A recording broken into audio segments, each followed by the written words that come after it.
in our growth journey, and they don't necessarily have to buy us or companies similar to us at an expensive price, and all of capital market can benefit from that. Somehow that has not happened.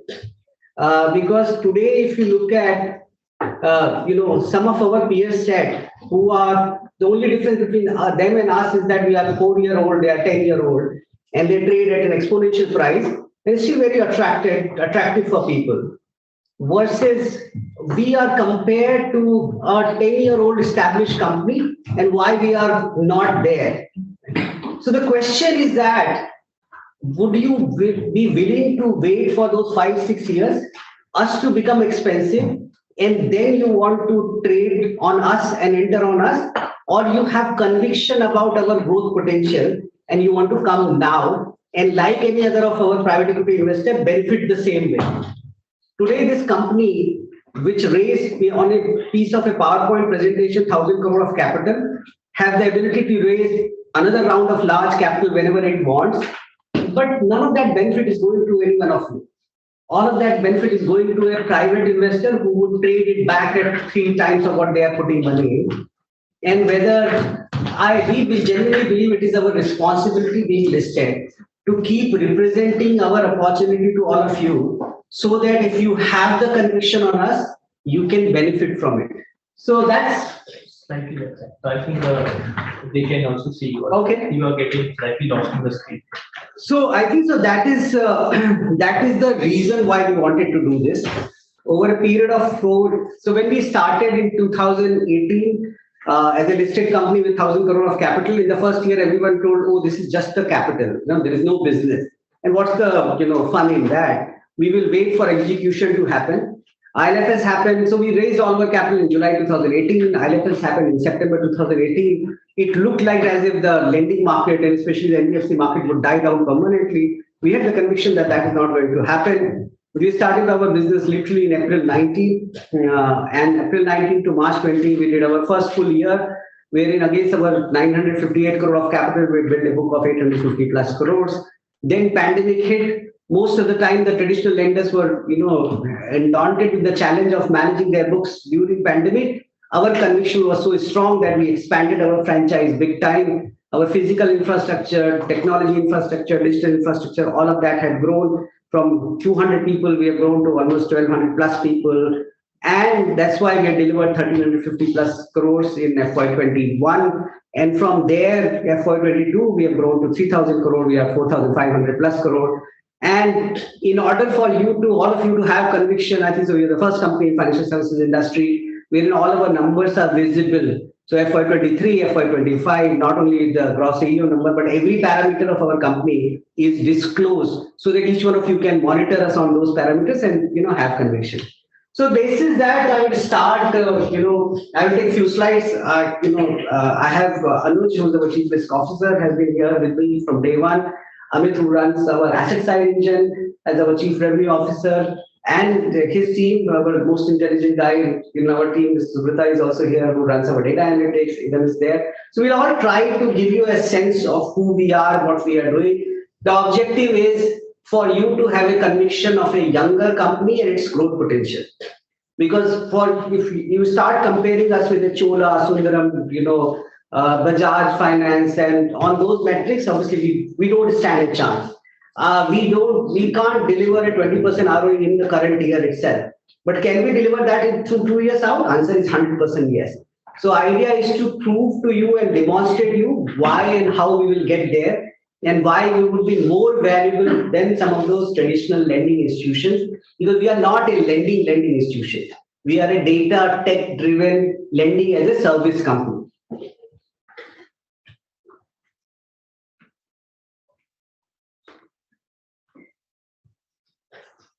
So, we can come to that.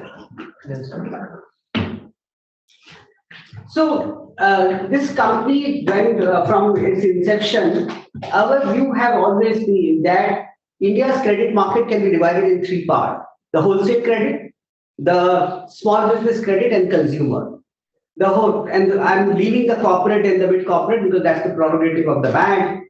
Our view have been that wholesale credit in the format of a non-bank, is a bad thing. There is a regulatory arbitrage which is being utilized, and that's why NBFC should not do wholesale credit. When it comes to the consumer credit, you have market leaders like Bajaj, and that require a very different set of DNA. It means permanence of capital, cost of capital advantage, and a brand advantage. That's why it should not be done.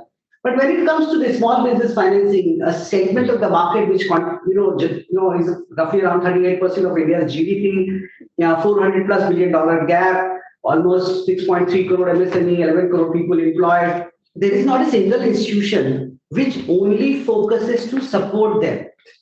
There is every bank, every NBFC stands up and say we also do MSME financing. But is it true? Do they really do it? The answer is that most of them, especially the banks, because of their broad and wide format business, this is either too small for them or return to effort ratio is too poor. And that's why every time a large bank has to grow, there are other segments of the market wherein with less OPEX, less effort, they can grow faster. And that is the reason why historically this has been an underserved market. But can this segment of the market afford to be like this? Answer is no. If India has to achieve what it has to achieve, if there has to be social, semblance in our country, the employment has to increase. It can only increase by increase the credit penetration for small businesses, because that what make the Bharat grow. Because every small business, every retailer, when we give them, 10 lakh rupees of loan, that generates 2 people, 3 to 5 people's employment. So that's why day one we said we would build UGRO as India's largest financial institution, only supporting small businesses, because we will lead that path and there are many others who will follow us.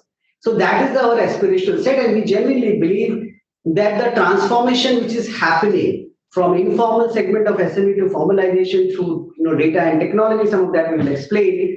Actually, it is time has come wherein what you have seen over the last decade or so in consumer finance industry, you will see that happening again for SME financing industry. And that was the genesis of raising 1,000 crore of capital on a promise of building India's largest financial institution. And we said we will solve the problem of the credit. When we say we'll solve it, doesn't mean that we can give credit to everyone, but at least we can create a mechanics and methods which others can follow. And when we started we are both listed on BSE and NSE. We are supported by 4 large private equity investors, some insurance companies, and others. In 3 rounds, we raised straight 950 odd crore of capital. And our thesis is that SMEs are a non-homogeneous sector. 2 different type of businesses. A dentist and IVF clinic are they are not just doctors. They are 2 different type of doctor. You cannot create a standardized credit format for both of them. A K-12 school and a play school are 2 different type of business, and especially the chemical company and a manufacturing unit in electrical engineering are 2 different type of businesses. So our first core premise was that we will build a highly specialized lending institution which focuses on 8 core sectors which contribute roughly around 50% of SME market, which has all the parameters which can lead to a successful franchise, including regulatory constraint, geographical footprint. So there is a lot of science and data behind that.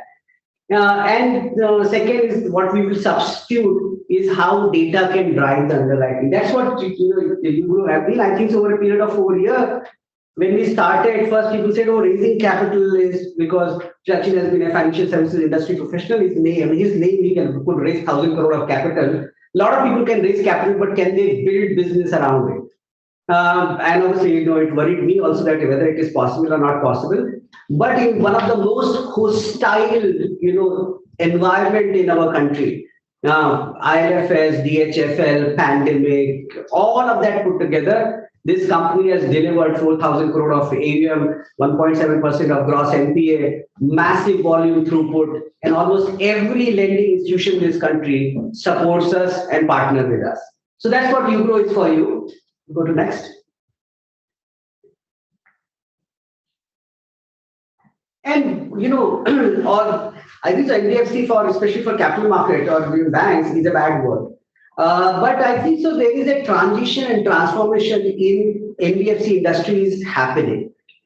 And most of the capital market participant, I don't say that they are smart sets of people, but I think that capital market is missing this transition which is happening right now. Outside the bank, the lending institutions are getting westernized every passing day.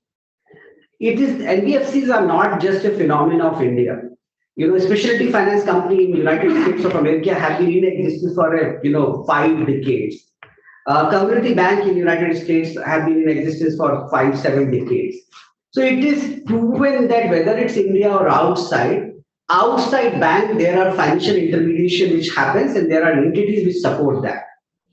But more importantly, generally every analyst thinks that a lending business is a function of capital, leverage, and return on asset and credit cost and OPEX, so on and so forth. I think so the transformation which is happening right now in whether you call fintech or NBFC or whatever space, NBFCs are transitioning from a leverage business to a non-leverage business. And this transformation is here to stay. NBFC's source of capital have been the Bharat Sarkar, which is 70% of India's banking, private sector bank, little bit of capital market. It used to be traditionally a lot of mutual funds, but that source is dried. Its source has dried because there is a massive trust deficit. When people or banks lend to DHFL, they were expecting DHFL to lend that money to multiple small borrowers who want to build houses. But money, they never went there, it went somewhere else. Now, if you go to an SBI today and ask them to give you 1,000 crore again to lend to 1,000 or 5,000 SME customers, there is a trust deficit. They don't know that whether a financial institution would exactly do the same or it would go to DHFL. And that is what is creating trouble, and because of which you would see the emergence of this new model, which is lending as a service. What is core to people like us and many others which will emerge from this point onwards, that we understand our customer and we know how to underwrite them and reach them. And on one side of our spectrum, there are people who have the prerogative to have the money. In our country, when it comes to keep our money, we only go to bank. We don't go to anywhere else because we think bank is a fail-safe place. Fortunately, Government of India and Reserve Bank of India has proven that right. That every time a bank fails, somehow they make sure that depositors are not affected. And that's why the liquidity in our country would continue to be prerogative of banks. But does that mean they also have the same capability on the asset side? Answer is no. Because as I said, banks have too many things to do.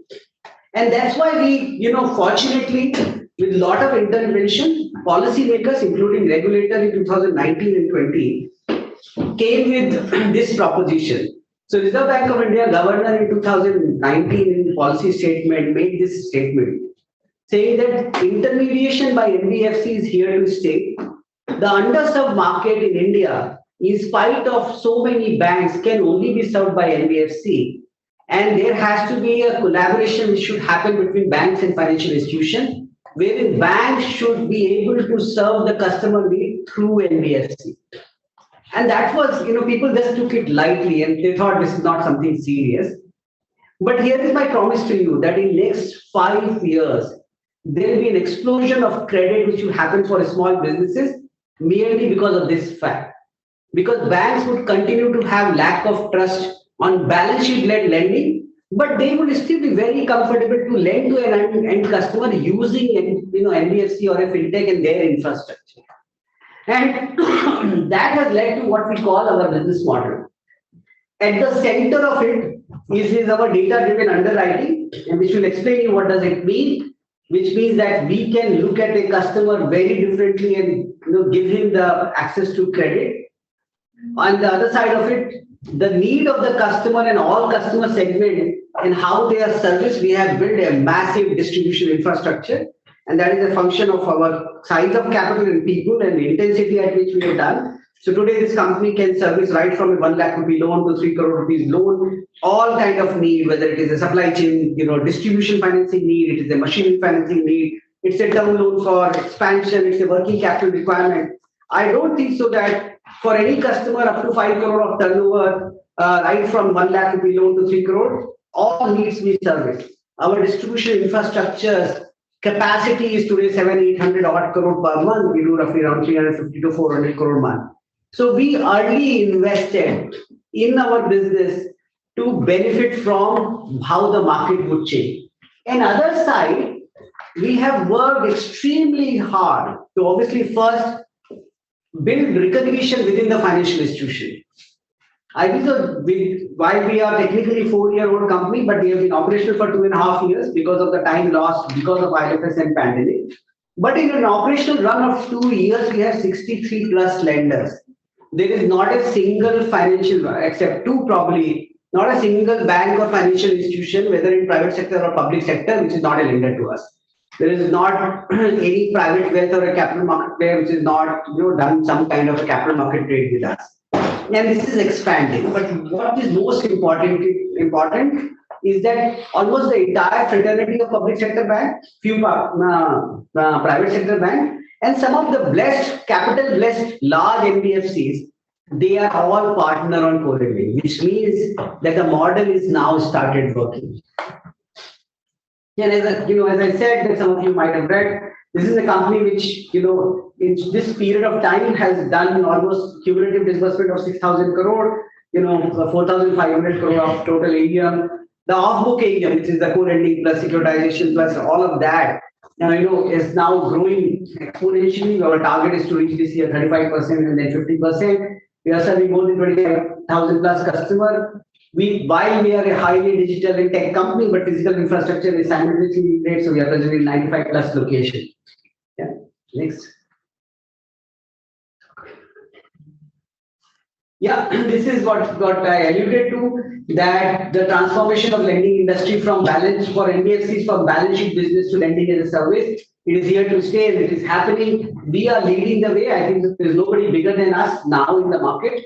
From April 21, when we have total 1% of our book, which was off balance sheet, we have now reached 21% by end of this year when we'll hit 7,000 crore of AUM. Almost 35% or more would be off balance sheet, and we are expanding.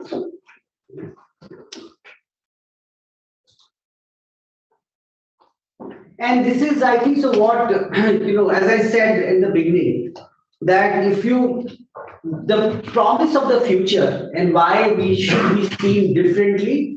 And I can give this example. Obviously, some of you always say that we were not the buyers of Paytm when they got listed. But fact is that somebody paid that price, right? For a company because somebody priced them in a private domain at an exponential, I have not understood their financial model and why they were valued, but they finally got floated. Some of you and large institutions bought it. But fundamentally, there was no cash flow, there is no profitability. So the future promise of that, and this is very typical of that. I have looked at some of the companies at the same time when they were getting listed, that when an analyst has to justify their model, a 20-year forward model was being built. And then if that was discounted to the current level, and that's the way they were priced, right? And sometimes I wonder that, if that be the case, we should be trading at 10 times price to book value right now, right? So why people are not being able to value us on the basis of our future promise and why we are being compared to what is existence in 10 or 15 years. But we felt that probably because we are not telling clearly what we would be. And that's why in Q1 or Q4, I don't remember exactly, we said we will put out exactly what we will build. So we would, this is what we will build. I think actually this journey started in FY22. First, we thought that we should put out our, FY25 number, so people get to see our size. But I think that was not meaningful, because when we were around 1,350 odd crore, we made in our last slide of our quarterly presentation that by FY20 we will be 20,000 crore, and half of the people say this is a joke, right? 1,300 crore AUM company saying they will do 20,000 odd crore. Obviously, from there we have moved to now 4,500 odd crore. But I think so the path to that and what we are going to do that we wanted to present. And that's why in first quarter itself, we presented exactly who we are. It's very tough. I think so, internally deliberated this for a number of long hours. And, we were not sure because the worry was that if you put numbers like these and if you fail in one quarter, capital market punishes you very hard, right? Because it doesn't have patience.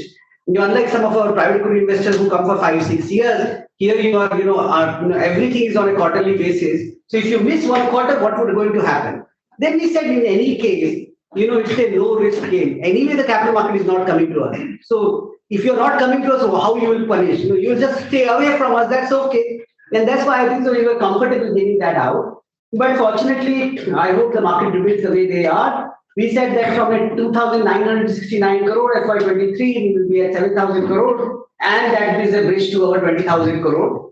One of our core pillars is that lending as a service. So from a 21%, and why it is important, I will explain. As I said, the ability of an NBFC and command a 7-time debt is not going to come back except for top few. So if you're a AAA rated, a large part of a large corporate, irrespective of your credit quality, you continue to get that leverage. For the rest of market, the unofficial cap of leverage is 3.5 times. But if you're an equity investor in public market, you should be able to demonstrate a growth rate of 15%, return on equity of 15%, and then only you should invest in a company. Because that's why your price, your earnings or your value would double. So that's why the off-balance sheeting of asset actually propels that, and that's why we are very hard targeting this year to be 35%. Our net income is growing just because our AUMs are growing. And another thing is that our cost to income ratio, and I am always asked this question, why your cost to income ratio is so high? And actually, how can it not be high? A company which has grown from when it started from 120 people and grew to 1,200 people, from an infrastructure of 6 offices to 100 plus offices, which is mass, from a tech team of 5 people to 100 odd plus people, data analytics team of 3 people to almost 30 plus people. We have been investing for our future. And in the hope that the public market would also appreciate in the same way as the private market, appreciate. All of our investors who sit on our board actually appreciate that, and that's why they allow us to do that. And that's why our OPEX to income ratio at the beginning would remain very high. But I think most of it, we have done it, and that's why this year we said if there is a halt to our OPEX build, ideally given we would like to build it further, but we said we'll halt it, and income would continue to grow, and OPEX is halted, and that's why OPEX to income ratio has started coming down. So Q4, this is the blended OPEX to income ratio of 60%, but actually our Q4 OPEX to income ratio will be roughly around 40% or 45%. So I think so that play is happening. And last, in the middle of that is the credit cost. Generally, if you talk to somebody saying SME is very, very fragile segment of the market because there will be interest rate cycle is now going up. There is pandemic. What if the COVID comes back again? These are the businesses which die down faster. And how do you ensure that your credit costs will remain stable? And we will try to answer that. But we believe that the way we reach our customer, the way we underwrite our customer, the portfolio construct approach. So the reason why we think that we will remain at 1.5% of credit cost is because we have a portfolio construct. Today, large portion of our portfolio is at a lower yield and a secured portfolio, which doesn't make sense. Theoretically, we should do all our business at 18.5 to 24% unsecured business, and we can propel the profitability. But it would then eventually return to a 5% credit cost. So we blend that, and that's why it is important that you take the view of not just 1 year, 1 quarter, but 3 years. And that's why our credit cost would remain stable. And we have a target of 4.5% of return on asset, but that is a function of our cost income ratio improving now. And this year we hit 2%. And our ROEs, which are low, theoretically we have a target of ROE of 18%. This year, I think so we will be in 15. We have a plan of raising more capital this year. That's why it looks depressed. Depending upon how much of capital we raise, the ROE will be in the 6 to 8%. And most importantly, we are delivering this performance with still low leverage. Because theoretically, if we can increase the leverage, all of these metrics would improve dramatically from there. Yeah.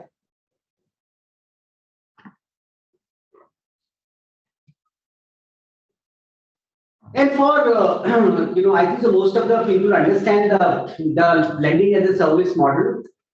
But as I said, if you were to think a company, traditional company with a 3x leverage, trying to generate a 17% return on equity and 3.5% return on asset is impossible. it is happening because in 2025, half of our balance sheet, which is after 20,000 crore, 10,000 crore is not on our balance sheet. And that's why for that 10,000 crore, we don't have to provide the same amount of capital. Our return on equity and return on asset is doubling from there. So it's a simple math. If you otherwise, either you should be able to lever your balance sheet to 6 to 7 times and bring down your cost of capital. Otherwise, NBFC as a business model doesn't make any sense. But everyone understands this, and that's why this new normal would get established. People who are infatuated by keeping assets on their balance sheet would realize that that is not shareholders' equity. And that's why I think so it starts from the fact that lending institution, lending professionals, when they have to go to another lending institution and take a junior role and say, sir, we are an originator of the asset, why don't you co-lend with us? You need a lot of heart and soul, and you have to literally battle your ego because you are saying that you are superior in some sense because you have power of capital and we are serving your need. But as long as, and we discuss this and I keep telling this to all our team, if it makes economic sense, so it doesn't matter who you are going and taking money in what format. Because eventually, when you will trade at 5 times price to book value and when you will make a lot of profitability, nobody would remember that you have to stand in the door of a public sector bank or a private sector large NBFC with folded hand and request them to become a co-lender because your price and your value creation is so superior that you will be recognized for that. So I think so that's the, we can take you through, in simple terms, but I think so we've given the comparison of a normal scenario and a correlated scenario, and you can very clearly see that the impact is roughly double. So sorry, Neerav guided me that I should speak 45 minutes. I have tried to stretch as much as possible, but I think 45 minutes was too much. So I think this is my. So Sachin, what we will do is, so one is, there are people who have joined online and of course offline.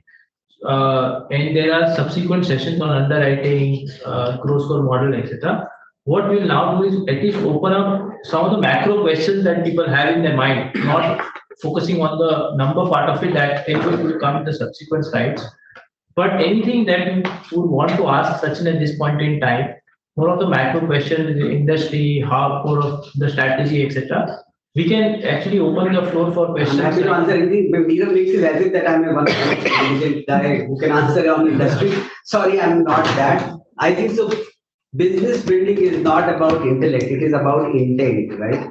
So if you have good intent and you are convinced about the segment of the market, you definitely build a great business. So from that perspective, I'm happy to answer any question. Yeah. But if those questions are very intelligent, there are more intelligent people sitting in this room, and they will answer those questions. Absolutely. So people online, you all can just do a show of hands and we'll unmute your guys for asking your questions. But please, any questions here in the room? Yeah. So basically, if I receive a list of your co-lending partners, it's currently public sector banks. So we really want to understand that what is your experience of doing business with the public sector versus private sector? Why only public sector is coming to the platform, and how really that if I say that unit profitability, suppose you give a loan to public sector, how that's really work for you?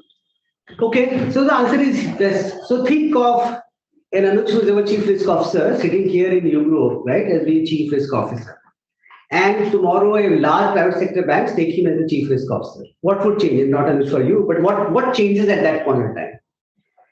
So India में किसी के नाम के आगे bank लगा दीजिए ना तो उसका सारा जितना भी हायरार्की है ना वो अचानक all of a sudden becomes more educated, more intellectual. This is the private sector bank for you. So what does it mean that if I go to a private sector bank today and say that we do SME financing, would you want to do co-lending with us? And by the way, in 2019, we also signed with ICICI Bank, right? And we are about to sign with Kotak Bank, but we decided not to do that. Because the private sector bank, by virtue of they being in private and also growing, everyone there would believe that they are superior to an NBFC, which means they would tell us what we need to do at the ground in the market. Now, if that be the case, then we shouldn't exist, because if they can do everything, then why we even exist over here? Over a period of time, they would also start coming. So we recently signed with a large private sector bank in South, and that would get announced. And yesterday I was with the third largest private sector bank at the senior most level, and they said we would like to now start. Because now they're saying, oh, if the public sector bank can do it, we should not miss the bus.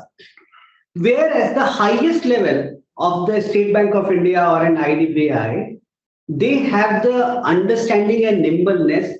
In all of our conversations, they will clearly say, we cannot do this. We don't understand it. We need you. Please be patient, because our system and process are very pathetic. So there are two different contrasting situations, where in one place you go and you are told, you are not good. We are superior to you. Please take from us and go and do it in the market. Where the other is saying, we know that we cannot do it, but by the way, our house, is something which is difficult to walk, right? So if you could walk in my door, there'll be a 2 feet gadda, you have to cross that, and then you have to tumble, and then you have to talk to 5 more people. But by intent, in our interaction with now 10 public sector banks, we never ever felt they telling us what to do. So that is the reason why we have more public sector banks. Second, the capacity and the liquidity available to a public sector bank is far superior than what a private sector bank is. Because आप तो शायद नहीं करते होंगे, but आपके parents और उनके parents SBI में पैसा जमा करते थे, राइट? तो वो तो नहीं जाके पैसा किसी, there was a point of time में लोग आईसीसी में भी पैसा नहीं जमा करते थे. And this is not going to change till the time Bharat Sarkar is the owner of all of these banks.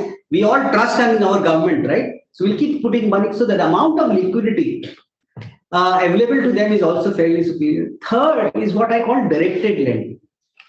Because public sector banks are an economic animal, but also they are an economic animal of where their owner wants them to go. So their owner, which is Government of India, doesn't want them to go and do a consumer financing business, because it doesn't benefit the country as a whole. So they are directed to do MSME financing. Because Government of India understands that every MSME which gets financed employs 5 more people. Those 5 people, when they feel happy, then they will vote back the government back.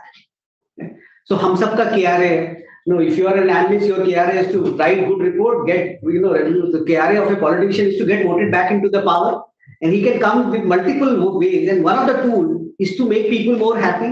More happy is a function of you giving them more money. So public sector, so that set of institutions are directed to service the economy in a particular way, and they cannot do on their own. That's why we are an important part of it. But would it remain like this? Answer is no. So today, in last quarter, when we did 380 crore of co-lending, we don't disclose the name. So of that, 50% split was to private sector NBFCs, and 50% was public sector banks. So it is happening en masse. But the point is, eventually, not just us, entities like us would become an important piece of the important part of our financial ecosystem, wherein the customer end would be managed by us, the liability end would be in the hands of the bank. I think that's the answer. You asked how the economics works. Yeah. So economics works very, very beautifully. So think of us that if our blended portfolio is at 15%. Our cost of capital is 10.5%. So I generate a NIM margin of 5%. And to generate that NIM margin, I have to maintain a 30% capital adequacy. Now in a co-lending, actually I earn the same 5 or even more NIM margin without having that capital. So it's just the pure fee income. So that's why it works very favorably for us. So if I say that at a gross level, if you are earning a 5% NIMs, and you are transferring 80% of the loan to the public sector banks or large NBFCs out there, so only 20% will be recognized in your PNL as interest income? Yes, sir. And remaining 80%, how this 5% is being split between you and the lender?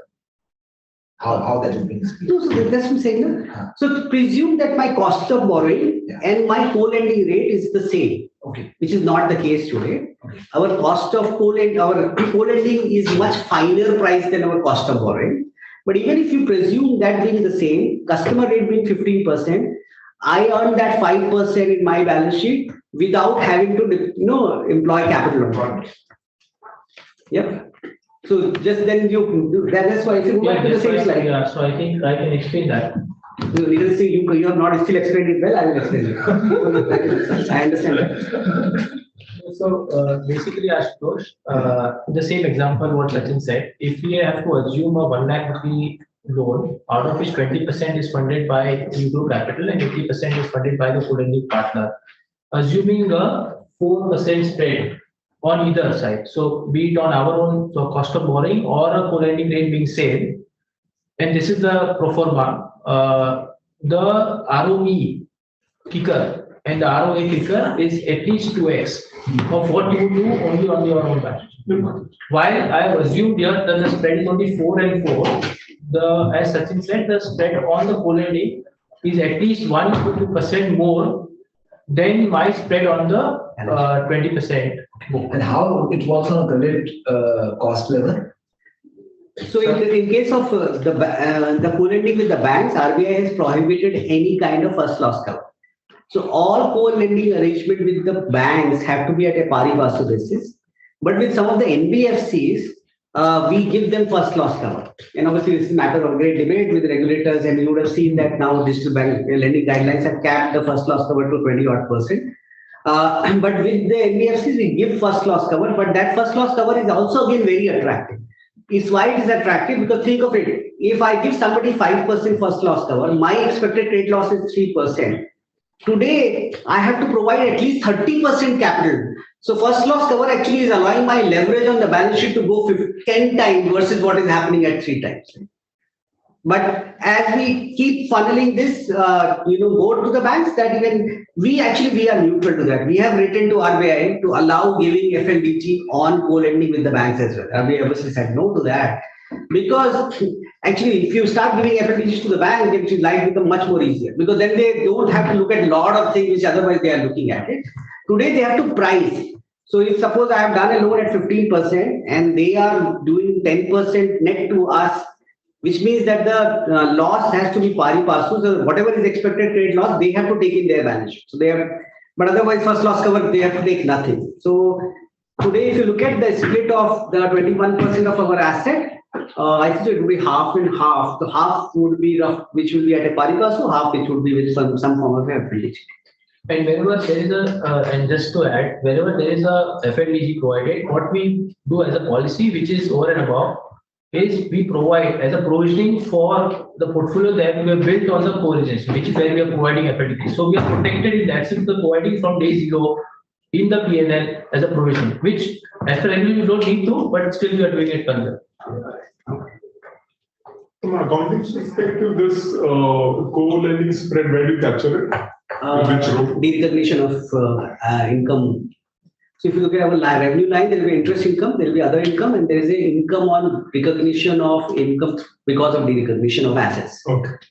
So because you derecognize, theoretically is nothing but direct assignment because you are assigning back the 80% of that, and then that's why you recognize the income on that. And that is on a quarterly basis? Monthly. Monthly basis. Yes. As it is. Yes. Upfronting is not being done, no? No, obviously it get upfronted because that's part of our business model. So the net present value of those piece of income is recognized upfront. So how do you decide the asset, whether it will be in your book or whether you will share it with the bank? No, we don't decide, sir. Our front end go and lend. And after that, it goes to the bank. They choose whatever they choose to take it, they goes to them. No. The AUM, what you're saying, if you want to grow your book. No, but we don't want to grow our book. First, fundamentally, we are saying, given a choice, we would be okay to give 100% to the bank, right? Okay. But that is not practically possible. And that's why the split is basis what we believe can go to the bank.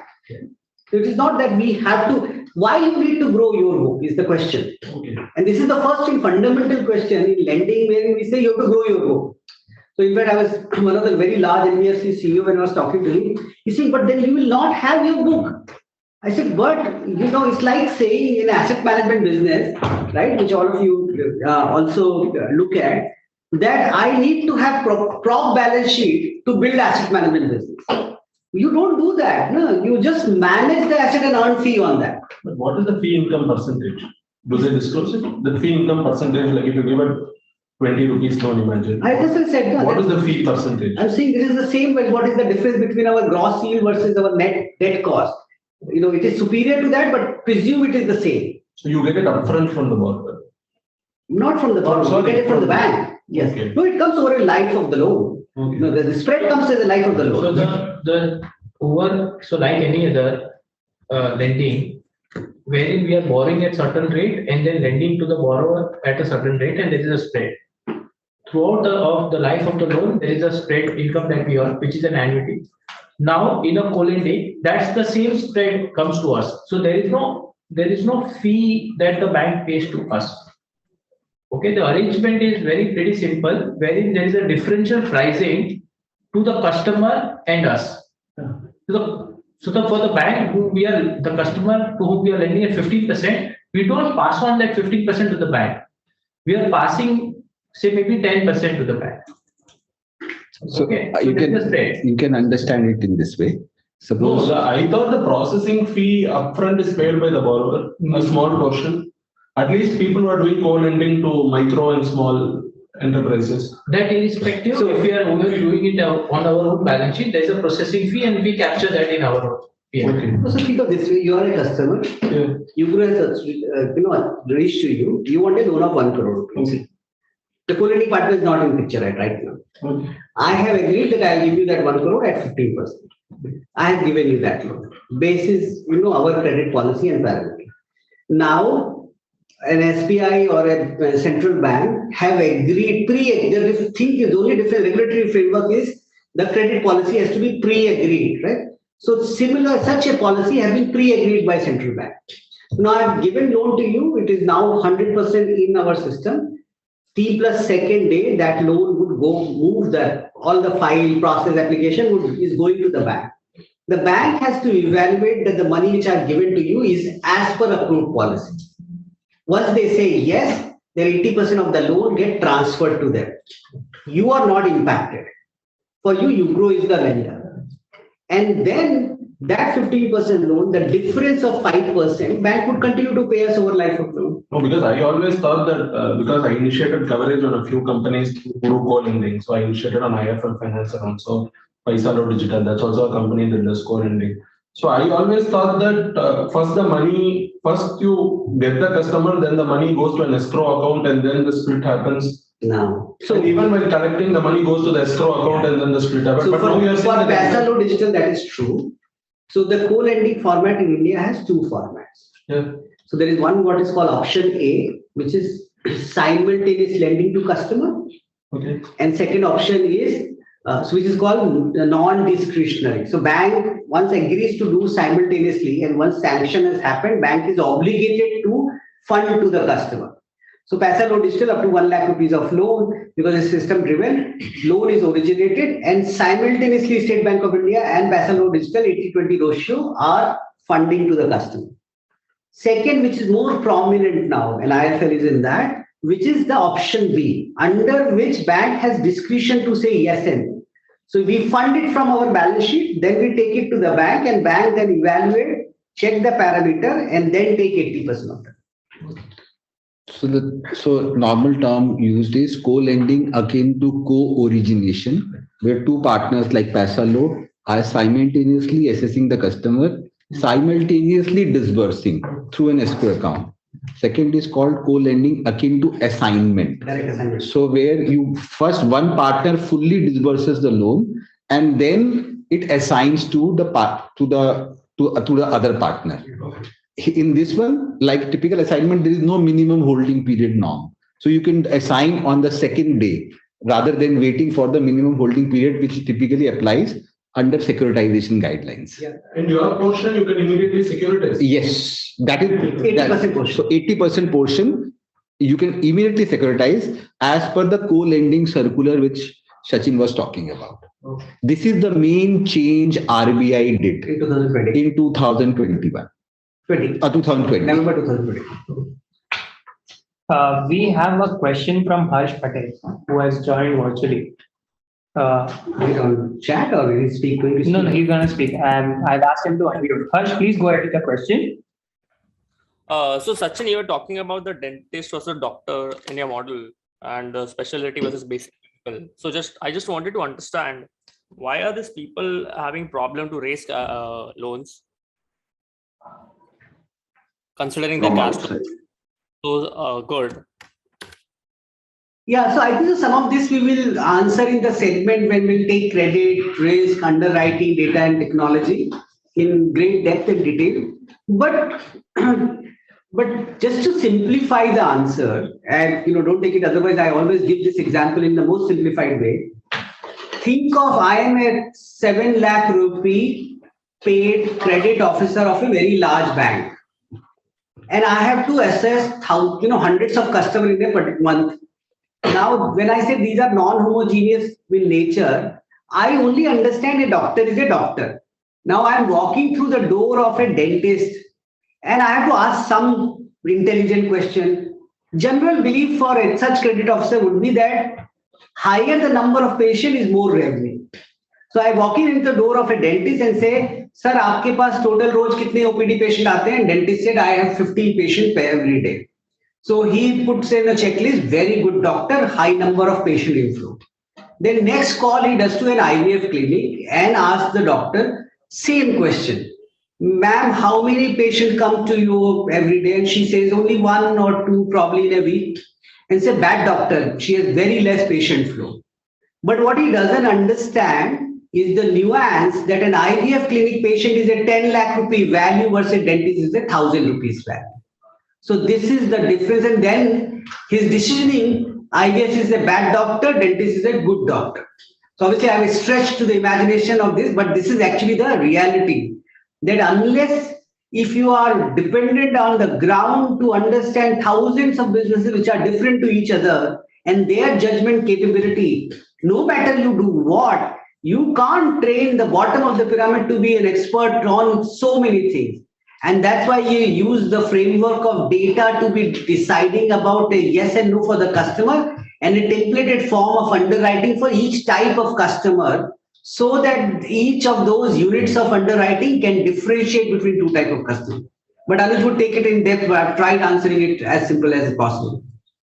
So I will explain, but just so the whole thing is typical lenders, and especially I'm talking about traditional banks, have a very fixed way of looking at customers.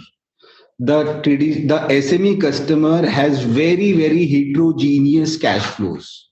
It may or may not fit the template which the bank has. And bank, for lack of time, for lack of resources, for lack of anything else, is very fixated that unless all the things which have been asked for is there, we will not proceed. And most of the SME customer in India will not check all the tick boxes. And hence will get declined either for documentation reason or for credit reason or for any other reason. That is why it is a struggle for them to get a loan from bank. I normally give this example. I've not given this for a very long period of time. In 2018, when UGRO was getting created, and I didn't have too much of money and the amount of money I had to invest, first time in my life, I decided to avail a loan.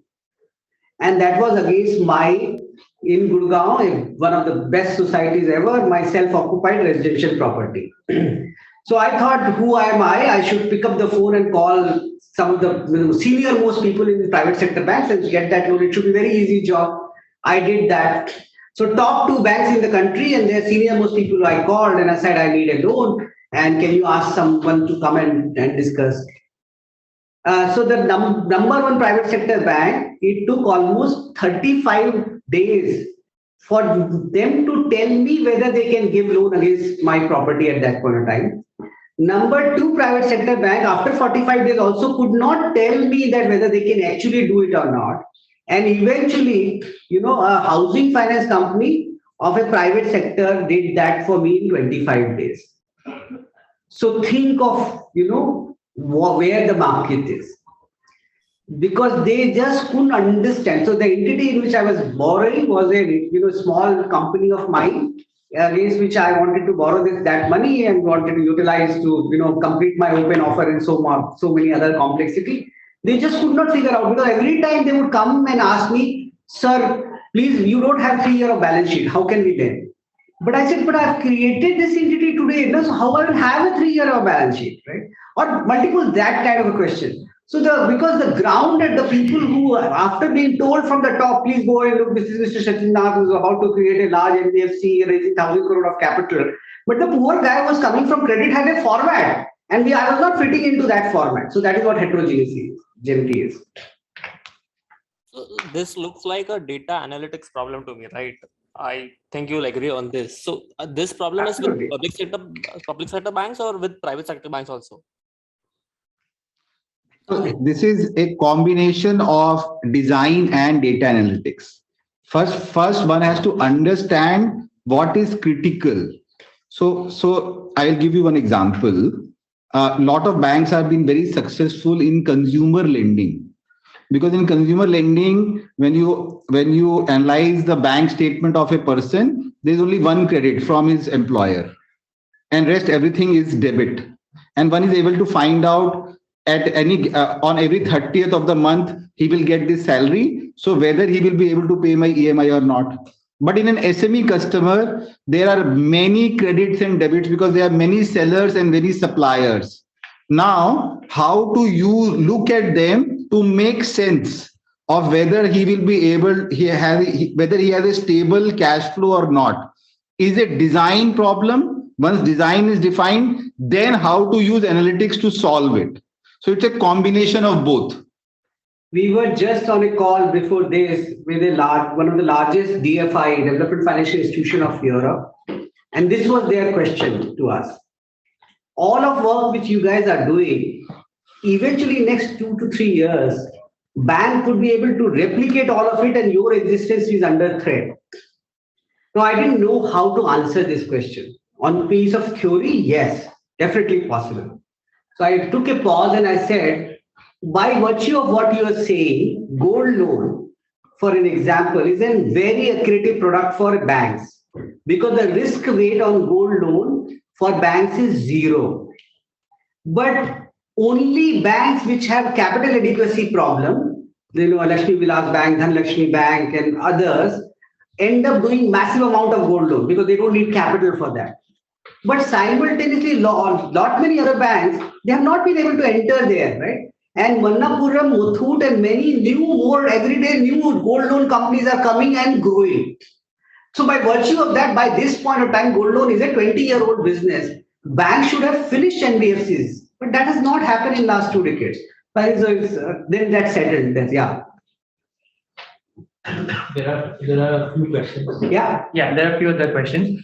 So next is from the line of Ketav Shah. Ketav, I would just request you to introduce yourself before asking the question. Yeah, please unmute yourself and ask the question. Yeah, good afternoon, gentlemen. I'm representing Anand Rathi Institutional Equities. So my question to you is, I thank you for the clarification on loan as a service. Looks like a wonderful model. But the question of who does the customer belong to, if you can explain that to us. Because let's say theoretically, if Bajaj Finance wants to gravitate towards this model and say, hey, let me pass out all the loans which I'm generating today to any of the banks and become a platform. It could also theoretically, I'm just speaking theoretically, do that. So why is it stopping, say, other NBFCs or fintech players who are evolving into an NBFC from a platform, to go ahead and do this model full-fledged? excellent question. So first and foremost, I think so. Nobody's ever asked it that why the tier 1 NBFC would not go there, right? So if you look at the band of AA plus to AAA NBFCs, and what is looking at us, why they are not doing the same? Because it should technically, if you look at a Sundaram, which is trading less than 2.5 times, or some of the other NBFCs which are trading at between 1 time to 3 times and generating only 8% return on equity. What is stopping them to do this and improve their return threshold, right? So first and foremost, the answer is that the way the regulation has panned out, co-lending is designed to service the priority sector need. So co-lending as a framework only work between bank and NBFC for priority sector asset generation. So if you are in a consumer finance business like a Bajaj, or you are into other gold loan companies, you don't have access to the benefit of this. That's the first answer, part of the answer. Second is about return to reward ratio. For those larger NBFCs, because the advantage of their cost of capital and the ability of leverage for the same period of time to do the effort of haggling with the bank and haggling with the customer and then improve that, I think so it would eventually happen, but we are 5 years away from there or 7 years away from there. So today for a Bajaj, they can reduce their cost of capital when they want. They can raise another 3,000, 5,000, 10,000 crore capital, and their cost of capital would come down by 150 basis points. They can improve their leverage and they can generate more throughput, and they can improve from 6.5x price to book value to 7.5 or 8 times price to book value. So whether they would prefer to do that or whether they will go to an SBI, because anyway, SBI, if they want, tomorrow they can go and negotiate SBI 100 basis point price drop on their term borrowing versus doing this. So I think it's a combination of these two. I think the lending as a service would be for not scale large player, but it would be for people who are doing something differentiated, which others can't do it. Right. And my second question related to the customer ownership. So I missed that. So customer ownership remains with us. As I said that the way co-lending model is evolving now, at the point of origination and disbursement and the life cycle of the loan, customer only knows UGRO. The co-lending is happening at the back end. So the ownership of the customer is with us. But in case we devolve, we don't exist, we become insolvent, bank has a right to step in our shoe and take the customer ownership. Why banks are comfortable doing this is only because of this reason. So when DHFL defaulted, bank had no recourse because they were just balance sheet lender, including the direct assignment portfolio of 10,000 plus crore, it was non-existent. Versus in co-lending, every customer go to the assessment process and verification process of the bank. So bank knows for Khuda na Khasta something happens to UGRO, they can directly, own the customer. So only thing what happens once we, transfer the loan to bank, customer is properly intimated that 80% of this loan has been assigned to the bank, and so that the customer knows that this loan is also now co-funded by them, but the life of the customer doesn't change at all. Okay. And are your co-lending partners, say banks, are they allowed theoretically to get in touch with the customer to offer them other products that are not through your channel? So in most of the cases, to begin with, all banks definitely wanted that. And we think so that is fine because we are a pure play lending institution. What banks contractually cannot offer is additional loan facility to them, and that we have issued across all our contract. But tomorrow they want to go and open a current account or a saving account or FD, they can definitely do that. But anyway, they are not competing product. Okay. And in case of overdue, let's say 30 days, 60 days, would UGRO be responsible for follow-up, or beyond a certain so then would I said life cycle of the loan is serviced by us. Origination, underwriting, disbursement, collection, litigation, and recovery, everything is in the hands of UGRO. Okay, but given that you do not bear the FLDG in case of banks, still the bank does not tend to get involved?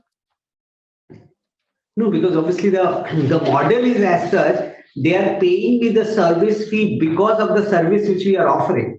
And our service is not just origination, service is to the end life cycle of the loan, right? So if I don't do that, then bank would cut my line and would not entertain me going forward, right? Okay, okay, fair enough. I think that's broadly my question. Thank you. Thank you. Next question is from Rahil Shah. Rahil, please unmute and go ahead with the question. Hello, am I audible? Yeah. Yes, you are. Yeah, thanks for giving the opportunity. My broader question is that, in the opening slides, you mentioned that, by FY25, we are aiming to have AUM size of 20,000 crores, of which 50% would be off balance sheet, which is like a co-lending, through co-lending. So that would mean that the size would be 10,000 crores for UGRO, and for industry it would be much higher. But right now we are not hearing much, no, in terms of volumes, co-lending volumes. So can you share more thoughts that, what will led to such rapid rise, given no private sector banks would not be keen, and it would be only PSU banks, maybe largely would be driving this? So, sir, one, we use the term off-balance sheet asset, not just the co-lending, right? So, off-balance sheet asset include multiple components, co-lending being one of that. So, it is also securitization, it is also direct assignment, it is also co-origination. So, the 10,000 crore is a combination of all of it. And the participant of that is large private sector NBFCs with whom we do co-origination. Multiple capital market instrument of downselling through PTC route. Some of the bank partners. So I think critical thing is that we have 63 plus lending institutions who are lending to us and they understand us. So they buy our asset and co-lending, which is also a large component of that. I think honestly speaking, 10,000 crore is a too small a number. So I will give you some statistics. Securitization in India actually came in 1992 when Citibank did the first transaction with Shriram Transport Finance. For the current volume of securitization, it has taken almost 3 decades. Vis-a-vis co-lending as a whole, in its first 2 years, have delivered roughly around 15,000 odd crore, right? This is across product category of mortgages, which is housing loan, gold loan, SME financing, and other all priority sector loans. This year, the prediction, and my number prediction is that roughly around 25,000 crore worth of co-lending would happen across all banks put together. Right? And we would be roughly around 2,000 crore of that. And in FY25, this would be much, much larger than what we are projecting. I think the depth of the market and the amount of liquidity in the banking system is too large. So I was with SIDBI yesterday.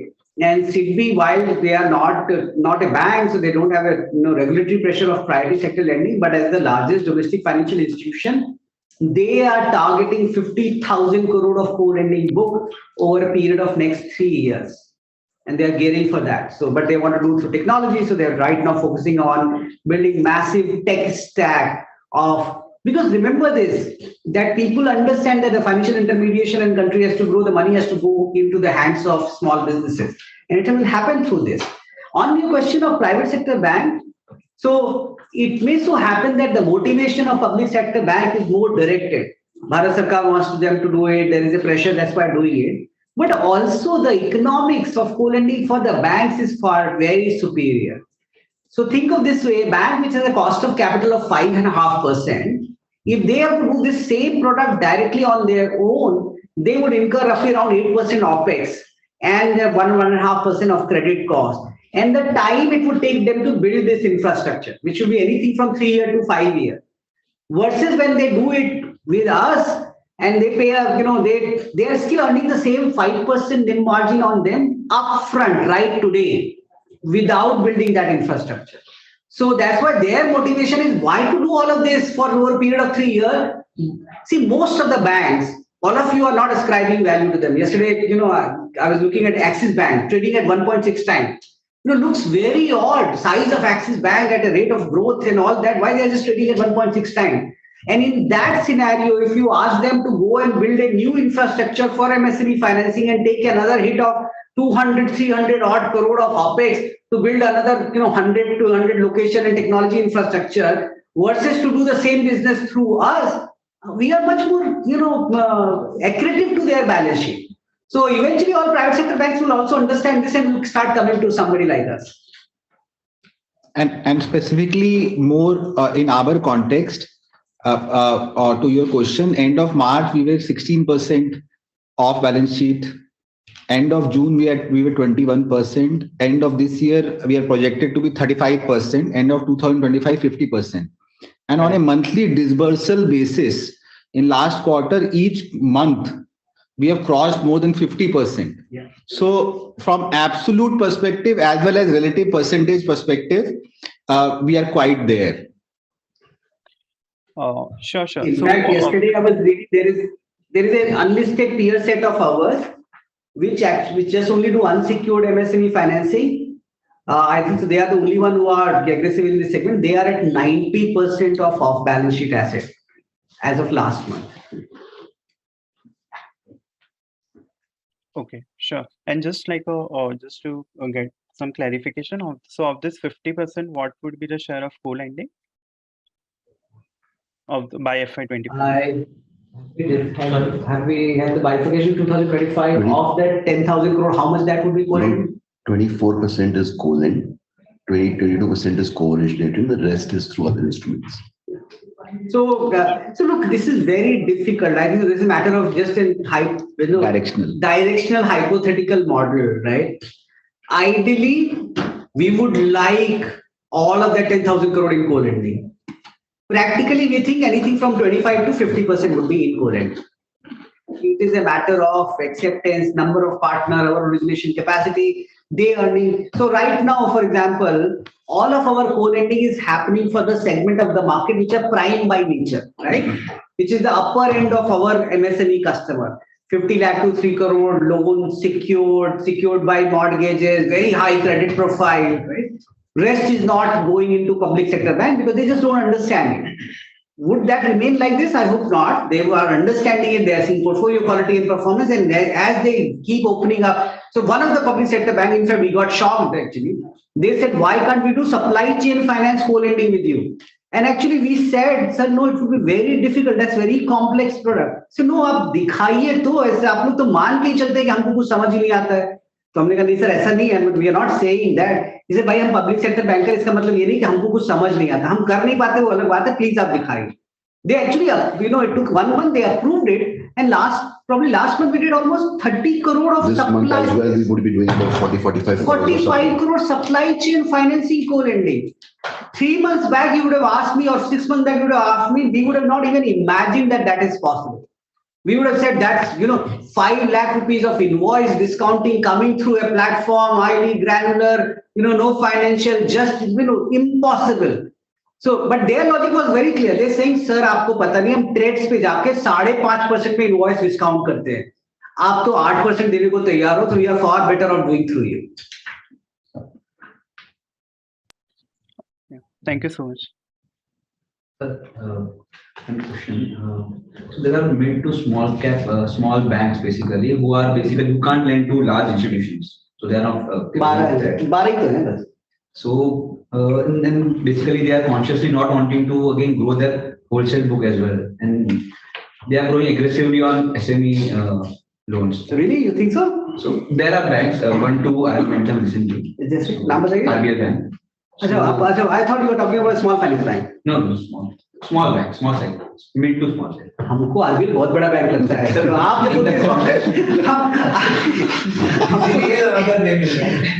हमको ये सब बहुत बड़े लगता है. हम जहाँ से हम देखते हैं हमको तो बैंक नाम ही लगा होता लगता है. तो ये बहुत बड़ा अच्छा एग्जांपल है. आज से 1.5 साल पहले स्टेट बैंक ऑफ मॉरिशस में मेरी एक मीटिंग सेटअप थी. तो मैं 4:30 बजे उनके ऑफिस पहुंच गया. फिर मैंने फोन किया, मैंने कहा सर मैं आ गया हूँ.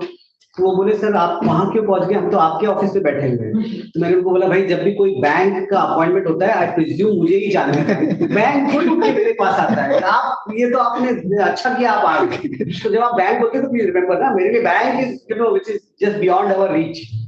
हाँ जी, So in comparison to the private sector. So basically, so they are growing aggressively in as far as SME lending is concerned, and secondly, they are increasing their branches too. So and they, if we compare our cost of capital is basically nowhere near it is 5.5 to 6 for them. So my question is, so whether do we consider them as our competitors or do we consider them as an associate, potential associate partners in co-lending?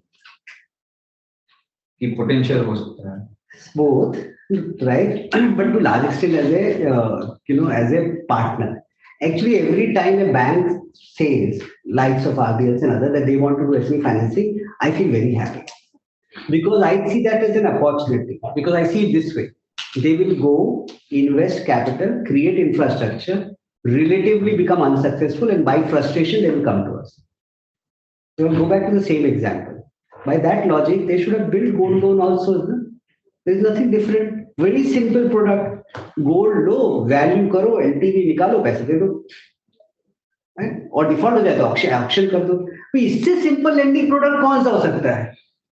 फिर भी नहीं कर पाते। So that is my view. More banks do it directly.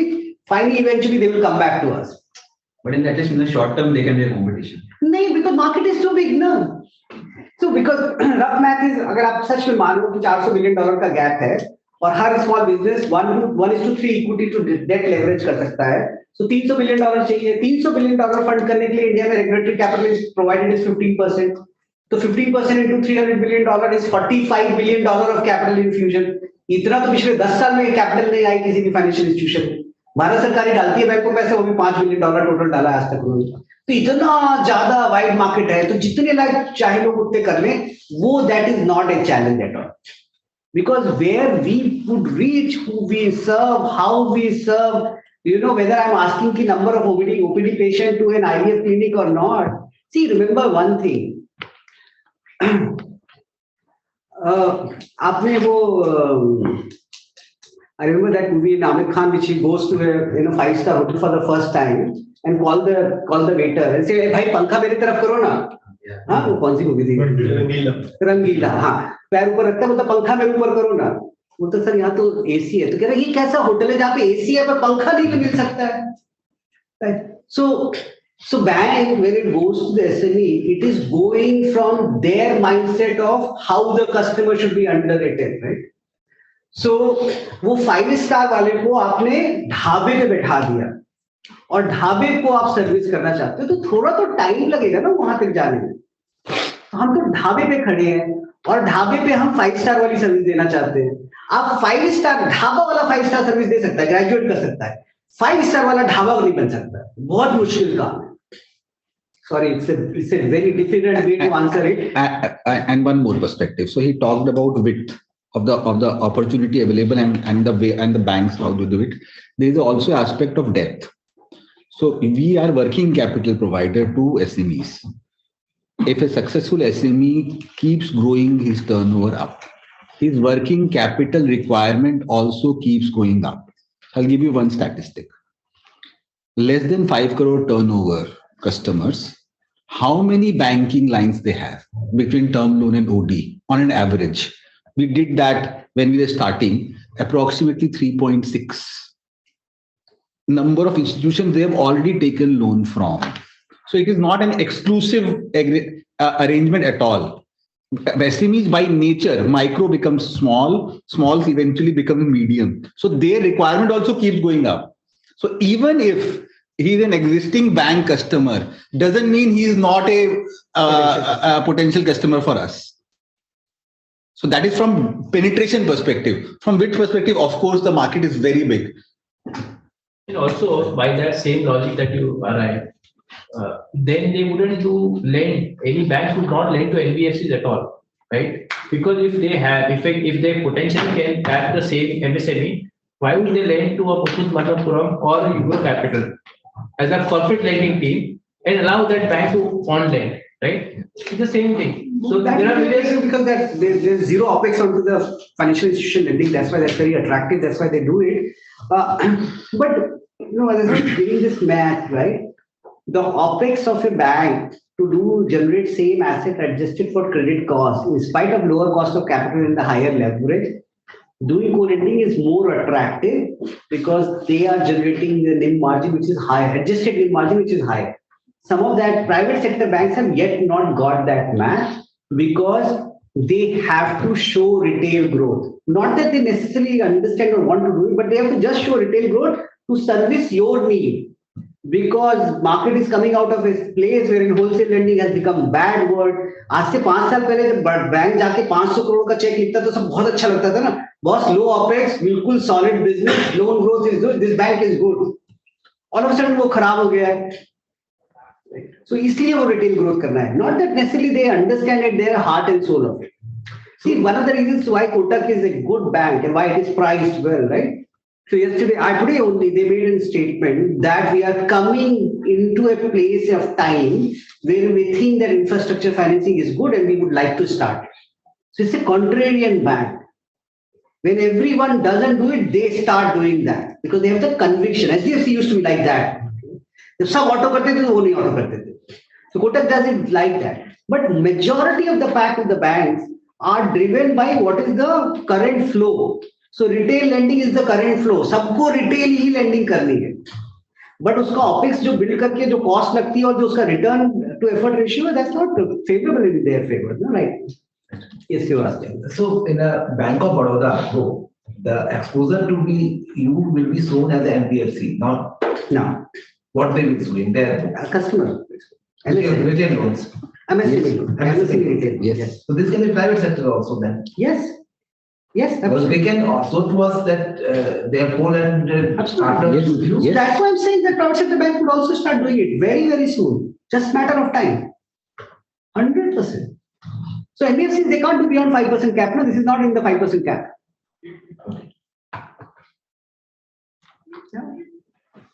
One more, yes. Next question is from Mr. Bunty Chawla. Please unmute yourself and ask a question.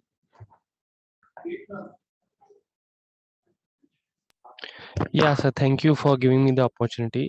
Just one query. Actually, I have seen, noticed that if you see, there has been a quite a change in the, or there has been a few resignation from the management point of view in last 1 to 2 years.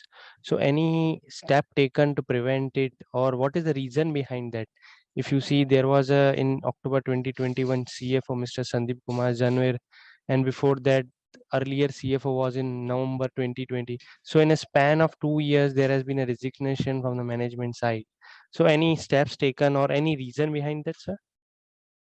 Yes, very good question. So I think you get to notice only what you see on stock exchange announcements, right?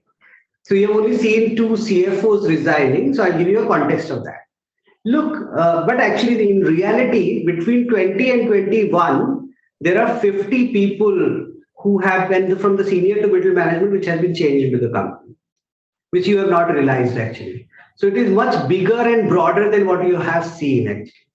And the reason of that is very simple. In 2018, when we raised 1,000 crore of capital, the senior management team which came on board has this presumption कि 1,000 crore तो बहुत बड़ी capital होती है, इसका मतलब हम business 7 times leverage करेंगे, cost of capital 7% आएगी, and हम जाके 11% पे loan देंगे और हम बहुत सारा पैसा बनाएंगे.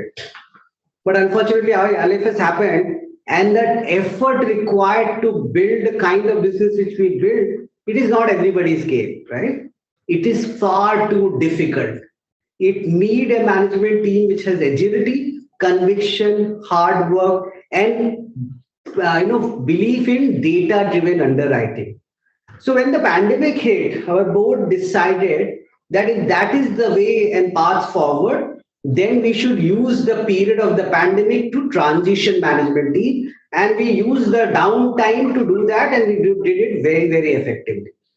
Because the people who have come from conventional lending model where the business was of leverage and cost of capital, they could not have built what we have built. So that is not just 2 people, but a transition of management team which we have done. And by the way, some of you which may not know, if you go back in history and look at the founding team of HDFC versus what the team was over a period of 10 years, the founding team of HDFC got changed 3 times. For any institution, for it to find its hold and the people who have conviction about it, it takes time. Because it's like a newborn child, who comes and who has to grow. There are, it takes time for people to have self-conviction and be attached to that. But I think so we are at a place and a stage where we are very stable. With respect to CFO, in fact, we feel very bad about it. Again, the set of CFOs who have to change, because our CFO has twin-fold responsibility: treasury and finance and accounts. Now, finance and accounts is a simple process, you can do it. Treasury for UGRO is a very hard work, right? So if you have worked for a AAA company and you have to raise money for a AAA company, actually you are not raising the money. The name or the brand is raising the money. So for example, Magma Finance, which has become now Poonawalla Finance, the amount of liquidity which they are getting is enormous. Now, if you're a CFO of a Magma or a Poonawalla, it is not so much of individual effort. It is the brand or the promoter who is driving the liquidity. Not everyone can actually undertake that kind of a pressure. I was just joking that recently a company did a health checkup and 2 people found their blood pressure was normal and the company decided to terminate them. They said, these are non-performing people. How can people's blood pressure remain normal, right? So actually we are a company where people's blood pressure doesn't remain normal. But incidentally for the CFO, Kalpesh was, originally came to us. He was earlier with large NBFC format, and obviously, we are a very different company. And he wanted to go back to much smaller set of companies wherein his skill set is suitable. Sandeep Jawar actually came. We wanted to experiment, and we have done that experiment multiple times. Because one of our beliefs have been that not necessarily that the people who have done the same job can do that job again best, and we experimented that. Sandeep was working for ASK, worked for asset management industry for 15 years. We brought him as a CFO and he was not responsible for treasury, but then he had an opportunity with the vendors to go back to asset management industry. His point was that asset management business and finance and CFO role there is very simple. Asset, 2% fees, and after 5 years calculation of carry. There is no tamjham about it. Lending, it is very complex. It is too much of work, to begin with. So if I'm getting an opportunity to go back to asset management industry, I would like to go back. So, and third part for question, are we doing something to make sure that our people get retained? Look, this company has a 5.8% of equity to the management team. We have just recently granted another 2.5% of equity. We genuinely believe that this is a place where we are co-owners. This company have no owner per se, right? I, as a defined promoter, has 2.88% shareholding. With every time I raise more capital, I'll get diluted down further. Eventually, we would like this to be like an HDFC or an ICICI, wherein it is owned by the management team. We would like to perform in a way outside me. I cannot get ESOP as a promoter, but the management team ownership should go through ESOPs up to 25%. And people should have conviction that this is something as an institution they want to create, and that's why they want to be here. In terms of compensation, in terms of freedom, in terms of what people want to do, we have provided every framework. Now it is up to the individual for having that conviction and working hard and building it as an institution. Thank you very much.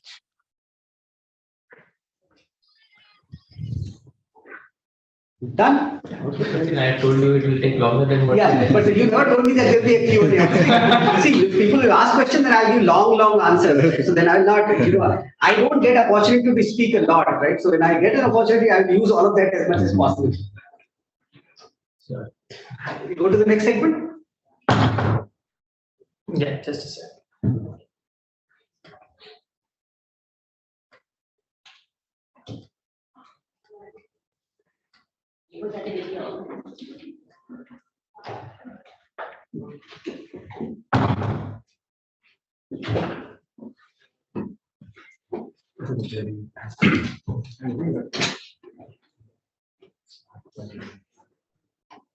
Fine, I'll take over from here. So, right, the flow from now onwards and the way we thought is, we will spend some time right at the core of why we exist and what we are trying to solve.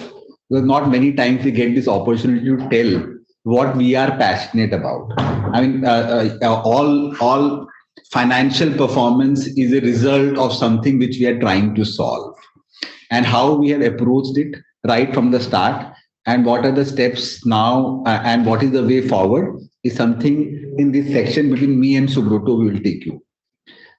Just to start with, and this refers to a few questions which were asked. So before I take this slide, I wanted to set a context of how we have approached SME lending, and this is in context of other lending institutions generally being generalists, and we saying that we will be a specialist. Now, what is a specialist? This could be many, one can define specialist in many ways, but we said that we will have an extremely clearly defined target customer segment. That would be MSME. And we will understand the problems which they are undergoing, which we referred internally as solving the unsolved. The unsolved being creating a underwriting template which is based on data, can be used through technology so that the customer needs are fulfilled in a satisfactory way, which basically means he gets what he wants. If he's not getting, he gets that decision in a quick time so that he doesn't waste time. A typical SME experience of applying for a loan is harrowing. Application acceptance at bank typically can take a long time. Then decisioning, then final disbursal. It's a project in itself. After 4 years since we have launched, it continues that way. That is the opportunity which we saw. Now, unlike consumer lending, the data points which can be there about the SMEs are immense. And typical way of underwriting it was to collect it, somebody punches it in an Excel sheet, and a credit manager reads it. We said when we were starting that the way data ecosystem is moving, evolving, and government's push was primarily what we had anticipated. It will become easier and easier to get hold of data without customer being too inconvenienced. What could be that data? So the typical underwriter wants, what is your last 3 years financials? So give me your P&L and balance sheet for last 3 years. Now we know as an individual taxpayer how much application of mind we do to save tax. He's a sole entrepreneur. What all he will be doing to save tax? So typically whatever is reported to government may not be accurate. Definitely it is not timely, because at any given point in time, you can refer to the last financial year's financials. So the first hypothesis which we took is that we will, whenever we are underwriting SMEs, we will take the most recent cash flow. Now, the question to ask was, what would that be?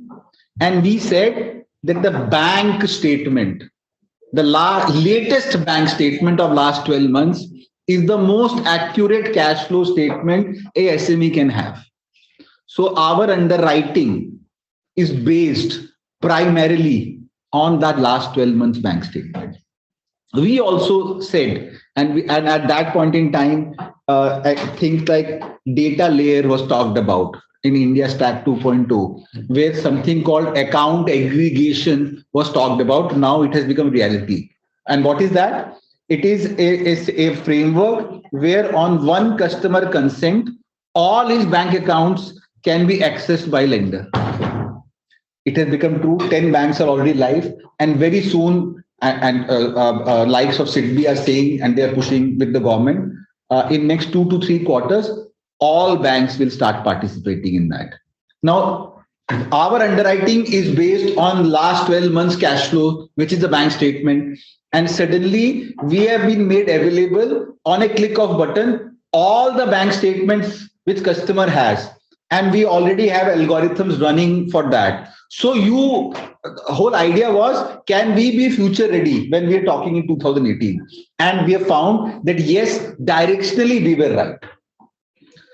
On KYC and identity, already lot of work had happened when we were starting. Much more has happened in last 4 years. There's something called Open Credit Enablement Network, which has come about. Very simple idea, but very, very powerful. Government's idea is that if there is a marketplace where there are buyers and sellers, and that marketplace is able to record the transaction data in a format which is standardized, run through a protocol, and can be accessed by any lender, then he can make rules for lending based on that transaction data. It is such a powerful idea that once this happens, once this becomes live the way it is supposed to be, then problem of assessing cash flows becomes redundant. We have been the first participant in the first use case of Open, which is called Gem Sahay, Government e-Marketplace Sahay platform. Our data science team has made programs on these kind of transactions. So overall, the message on this slide is that along with government push, the ecosystem around MSMEs in India is becoming more and more digital. So you don't have to keep going back and asking the customer, give me this document, give me that document. It will very soon will become all with a push of a button. In fact, in account aggregation, there is a provision that if customer gives a lifetime consent, then you don't have to ever go back to the customer for a bank statement. You can keep getting his bank statement in a frequency which you want. So that is the kind of data which is now available. So can we make rules around that data so to make underwriting better is the question we were trying to solve. And in last 4 years, we have been substantially able to solve. But at the same time, we are anticipating more changes and making our platform ready to incorporate that. So today, if somebody else decides, for example, a private bank, also decides they have all the wherewithal to understand the customer, there is a capital advantage, etc. Then at least on the data perspective and understanding the customer perspective, they would still be 4 years behind us. And that is the only sustainable competitive advantage in coming times we will have. When the data will be completely democratized, everyone can have access to the same data, then who will get differentiated? People who have been able to apply that data to their target segment in a better way. And this is our core hypothesis. We can move to next.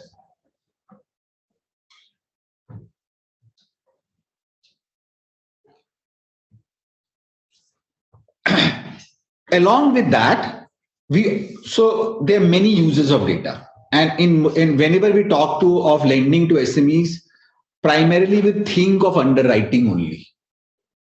But we found during our journey that across all facets, across all functions of the company, this can be applied. And the best option besides underwriting was the early warning system, which works closely. So today we have a system in place where if customer is paying us well, but he has defaulted in with some other lender, we know that the customer is going to get into trouble in future, or vice versa. If customer is not paying us well, but paying somebody else regularly, that means there is a problem which we have to solve, but it is not a big problem. So that kind of early warning system has now got developed, and this is thanks to the data ecosystem which has got evolved. So every month, every quarter, we are looking at the repayment track records of all our customers on a click of a button. Similarly, whether you talk about operations, how do you use artificial intelligence and machine learning models to automate disbursing? How can you make better use of data in dispensing to the customer, whether he wants to money in his bank account or directly to his customer or through UPI, etc. What we are saying is we want to be an institution where all facets of lending directed towards the customer can be automated, technology can be used, data science can be applied. This is something which is more of a thought process, and this is very difficult to replicate, especially for large financial institutions which have a long history and legacy. This is again an advantage which not many people can repeat.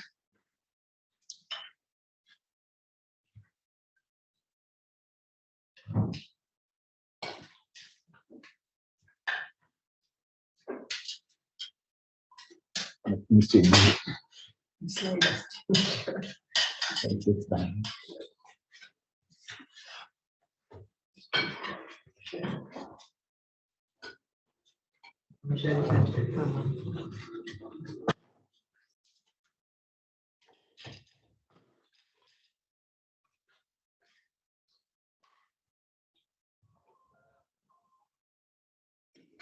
Is the problem of internet? Yes, I think so. Huh? There is a lag. There's a lag.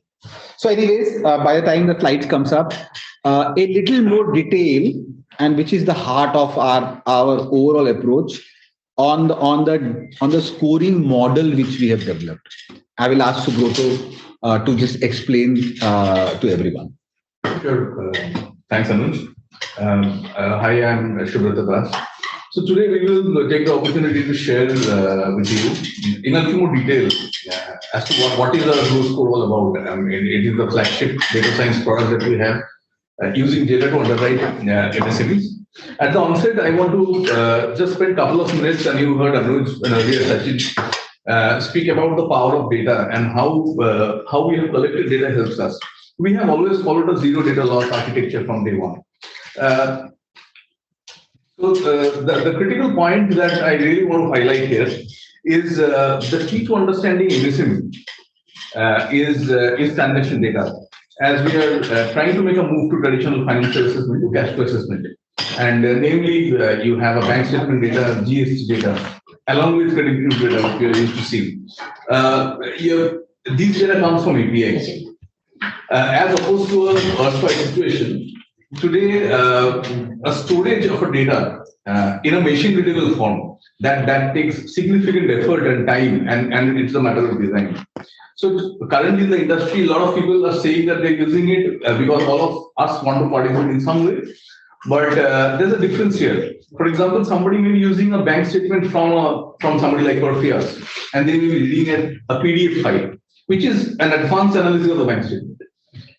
Compared to a scenario where the bank statement information comes in a format called JSON, which is actually a machine readable data, which has a format of storage. This little detail is always behind the scenes and nobody really talks about it. So the person who has this data stored in a machine readable way, that person can analyze historical data on large customer data set and mine insights. Whereas a person who's looking at the PDF can using it as a point of onboarding, but for historical analysis it will be difficult. The bigger the organization, the more difficult is the process to imbibe this data because it becomes a change project. And it is very difficult. And no matter how much sophisticated you are, it takes tremendous bandwidth, tremendous time of the technology team and many other teams. The other part is collection of the data. So GST data is still an optional subject in the industry. And for a very large player to ask all the customers to start using GST from tomorrow, even if they want, it is difficult to happen. But in the post-COVID time, we 100% of our sourcing come with GST information. So as we have moved to cash flow underwriting, banking and GST information is coming from every single customer.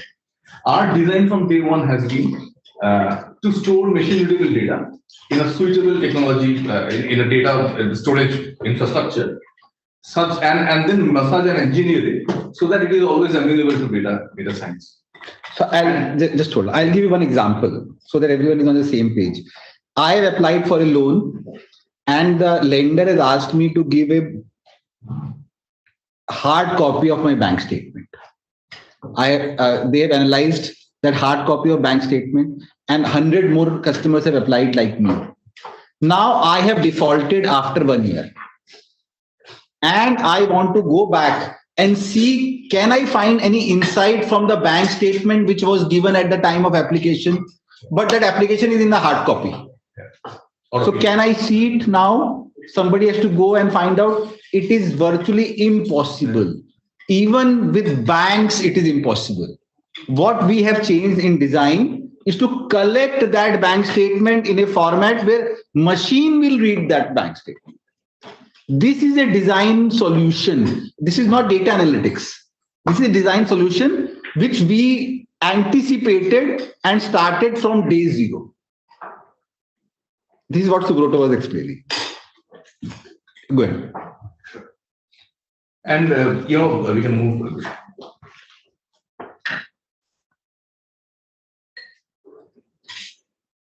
This really leads us to the advancement that we have been able to make in understanding a customer. And the slide says large feature set, and I'll take a minute to talk about it. The insight really is that when we do traditional underwriting, like we used to do 10 years back, one looks at a bank statement as an example, and one looks at a few standard set of parameters, such as bounces happening, such as the total balance in the account, such as what is the total amount of credits happening, and a few other such things. And a person applies his or her years of experience to understand what it really tells. What we have always realized is that it is not one or two parameters, but it is a combination of many nuanced attributes which really tells the story because of the diversity that we see in the customer segment. So we have heard earlier that you have a dental clinic versus a nursing home, an IPR, and many other sectors and subsectors whose cash flows are very different. And to bring out what is really happening in the business, there is a large number of parameters that one needs to do. For example, for some customer, the fact that one of his primary counterparties is reducing the amount of trades. Or in another customer, the amount of unsecured loans he's taking is rising at a fast pace. Or a person who's starting to use his credit card to withdraw cash. Each of these will represent a certain amount of stress, and they may manifest differently in different kinds of entrepreneurs. They are non-traditional. And to be able to understand what they are, we need to have the ability to see a large number of parameters and backtest them to data. And then those hypotheses are tested, and then some of them come out to be significant in terms of predicting the behavior of borrowers. That really feeds into, let's say, machine learning. And the fact that we are able to do this is, number one, the architecture of data and the way that we have collected data from all customers. And we actually have implemented second generation scorecard, which is one score. It's called GRO score 2.0, which combines credit bureau of all applicants and the bank statements and produces one rating. It's implemented in July 21, and we have already processed a large number of, and I will show you again. And that happens on the Facebook. What is the approximate turnaround time? This is the instant. So a great point actually. So the way in the whole end-to-end journey of making such a product and deploying this, a person is giving an OTP, which is basically a consent to access GST. Then the data is fetched in a machine-readable way. Then all these parameters are computed, and the result of the computation is passed to a system of weights which are not really additive, which are fairly complex, and that produces the rating. This entire thing is orchestrated instantly. Approximately for MSME loan application, what is the turnaround? So, an in-principle decision which the system is taking takes minutes, less than minutes. After that, typically what we do is the credit manager physically contacts the customer and has a discussion on on overall reference. And then a documentation is done for the loan agreement. For an unsecured loan, this whole process can take 2 to 3 days. For a secured loan, there is an added check of the property, which can take a little longer time, but typically around between 7 to 10 days.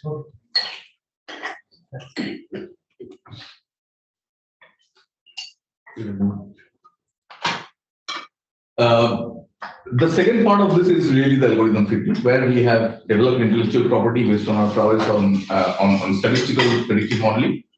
And the results, when we really use literally thousands of features and try to understand a mathematical model to predict default, the results are quite amazing. And it really allows us to sort every customer based on the creditworthiness and assign a probability of default to each level of rating. The slide that is shown on the screen, this is an illustration of the same. And the typical outcome of a scorecard is dividing every single customer into 4 ranges, and which rank from very adverse to very good. The differentiation of two scorecard, the real proof of the pudding, is to say that if you really eliminate the 20% of the most adverse profiles, does it take away disproportionate part of the bands? There are many statistical ways to measure exactly this. One of the most famous of them is something called Gini coefficient. Our scorecards have a Gini coefficient in the range of 60 plus, which puts them in excellent category. The statistical method of doing these kind of models is very documented, and they're pretty much interactive in, let's say, large agency bank for capital models, rating models. And the method that we follow is extremely comparable. Although we are doing it on our own for a credit decision, but we follow the same rigor. It is not judgmental. We are not selecting the parameters. The method to select parameters, the method to determine what is significant, and what is the combination of weights that comes through well-defined statistical procedure and diagnostic checks. As a result of which, we can sharply say that we eliminate 20 to 30%. As a result of that, 80% of the bands are getting eliminated. This is really what gives us the edge as in a journey to really automate. And I think one of the things we have not put on the slide, I think to the SME credit industries, the transformation of this data, the question which you asked on the turnaround time, that would dramatically shift. So when the OCEN would get completely implemented, and when the account aggregation would, so today if you look at, when I upload a bank statement, a machine convert a physical statement into some data set, and you have some process of curing or accuracy related issue. But when the same data would get fetched from an account aggregator, it would come exactly as GST comes. So which means the accuracy would improve. So I think it is data would become available to everyone. But what you make the sense of the data is what is the most important piece of it. Today in the consumer finance business, so a lot of people ask me this question, but bureau, for every asset there is a bureau score, but the bureau score is good enough. Why we have to do all of this? So you look at me as an individual, my current bureau score is 723, right? So technically I'm the best credit available in India. But can the bureau tell you about the eligibility? Because if I've not taken any loan, I've just taken one small credit card loan and I have always paid that in time, my bureau score will be very good. But that does not necessarily mean that I'm eligible for X amount of loan. So the work which we do is on the threefold. Our eventual goal is our score to tell us 3 things: the intent of the customer, the eligibility of the customer today, and his ability to pay in future. And we believe that the combination of the turnover, the banking, and the bureau tell us all. So by December, our score will be able to tell whether the customer would have the intent to pay. And that comes from bureau behavior. It's not the bureau score, but the underlying parameter on the bureau, right? Check bounce is a factor which defines the intent of the customer. Now you have to factor this impact onto the intent of the customer. The eligibility comes out of the turnover data. So and that's where the sector specialization work. We know for sure in healthcare, for nursing home, the average margin available to businesses When you pull the turnover and you apply the margin onto that, you know what is the eligibility of the customer. An ability of the customer is today on existing turnover and existing banking cash flow. If we add 1 crore of loan, whether he can pay in future or not, that also comes from the factor of the two, which system can do the trending. If in last 24 months you have done an X amount of turnover and the cycles of turnover has moved up 10% or down 10%, and if your banking cash flow accordingly has corresponded to that, when you give this 1 crore loan, can he generate additional 20% of turnover revenue, which means additional income to it, and whether he can afford this loan in future or not. Once we have done all of this, we have cracked like anything. Like then what we all call, it's an on-tap financing to a customer like a consumer financing. You give me this data and I can tell you how much loan I can give you, at what price, and how much you can afford. I think so that's the whole work behind this.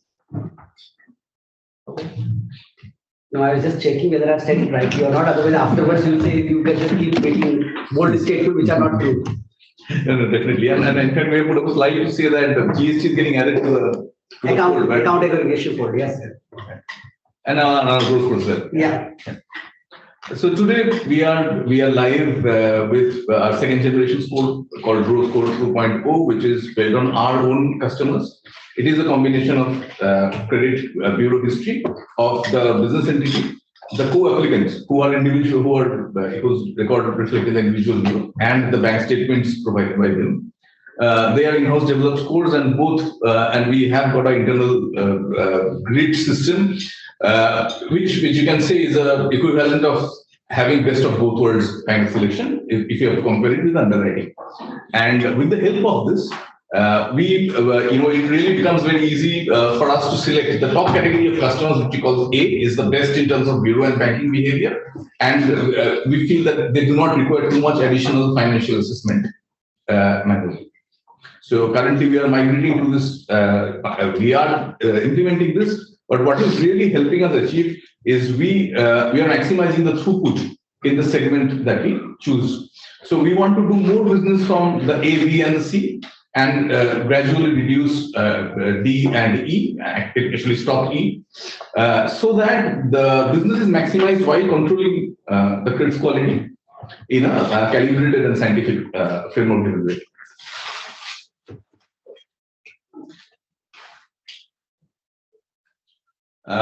We have tested out our scorecard and we have fantastic proof of concept in place.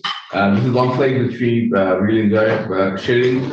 And the way we have tracked this is we have tracked customers that we have disbursed loans to and the customers we have not disbursed loans to. And both sets have been tracked for their performance in the credit bureau. When we divide the customers into categories A, B, C, D, E, as per our model, and we track their performance, then that really shows us how it is working. This portfolio is, so here you can see that for category A, B, and C, both the cases we have done versus not done, they show striking out performance versus D and E. It has two inference. Number one, A, B, C, D, E is stacking up as expected. Number two, it also tells us that we can go a little more aggressive on categories A and B and minimize on D and E. And that is the direction we are headed. Even once you're not disbursed, how long will you still have access to the data? No, we do, because even if you reject, you're allowed to pull soft bureau and reject applications. So you have that permission to do that for the purposes of learning. It does not leave a footprint on the customer's name, but it gives us the performance at a later date. Okay. And that enriches scorecard development processes because reject inferencing is an integral part of both analysis. I think it is rather only curious to see whether it's allowed to access that. Absolutely. So, yeah. Okay. But without leaving a footprint on the customer's name. Okay.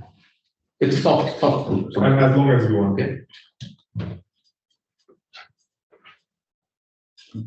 So the next one. So I was trying to talk about earlier.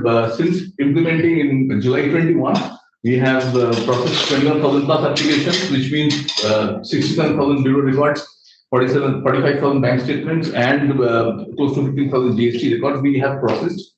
And the result I just showed you. And this feeds into enriching the scores even more in the days to come. So we have come to GRO 2.0 in as well, and by December 22, 3.0, which includes GST along with credit bureau and bank segments, is going to be live and implemented.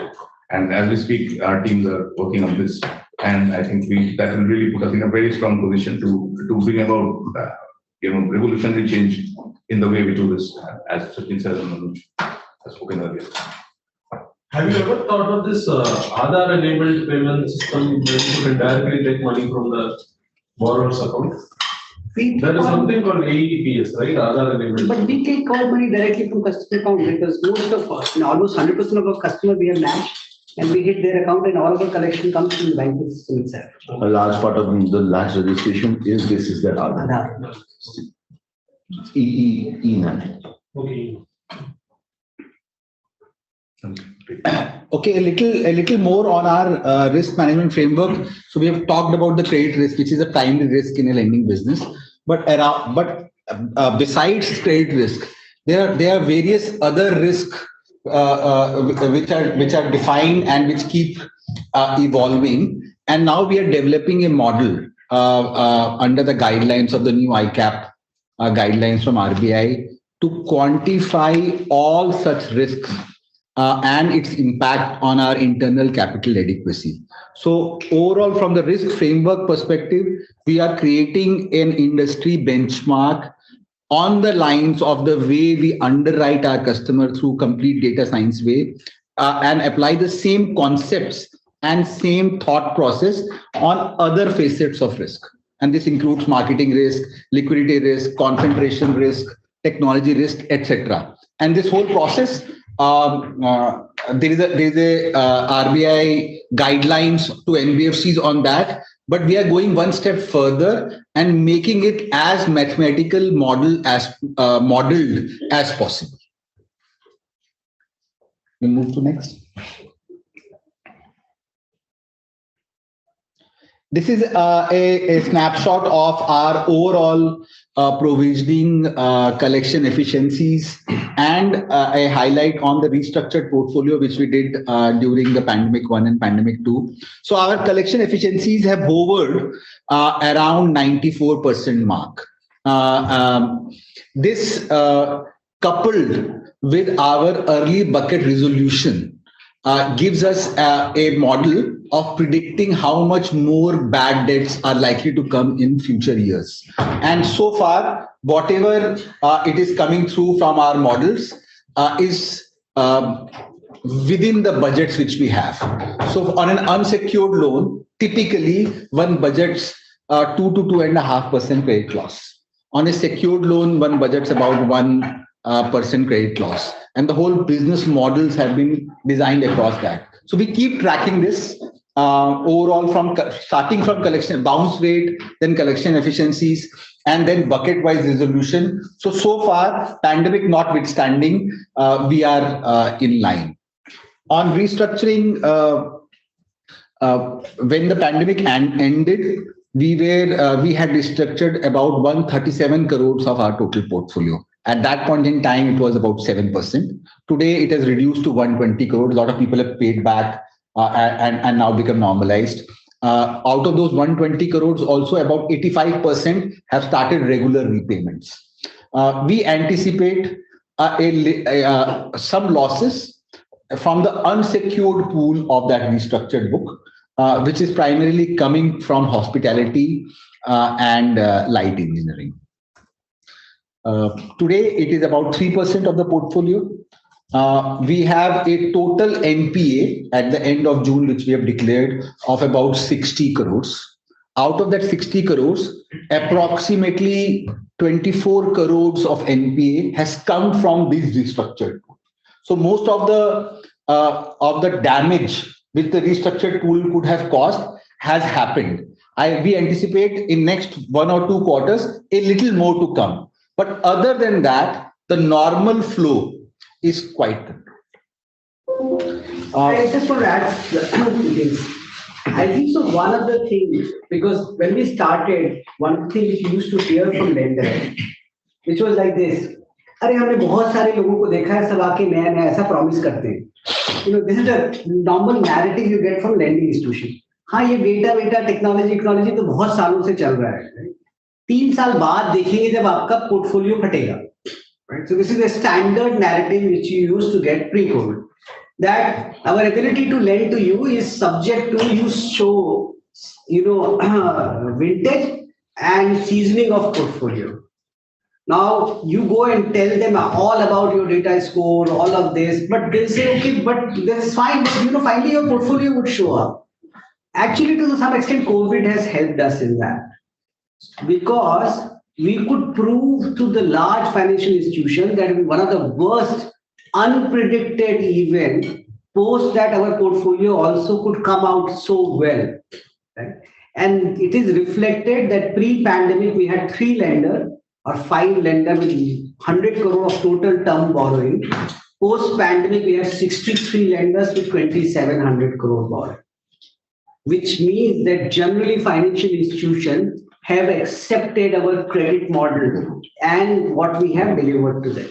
Because ideally for a young company with low vintage post-pandemic, our term borrowing should have been completely stopped, but it is actually the reverse of that.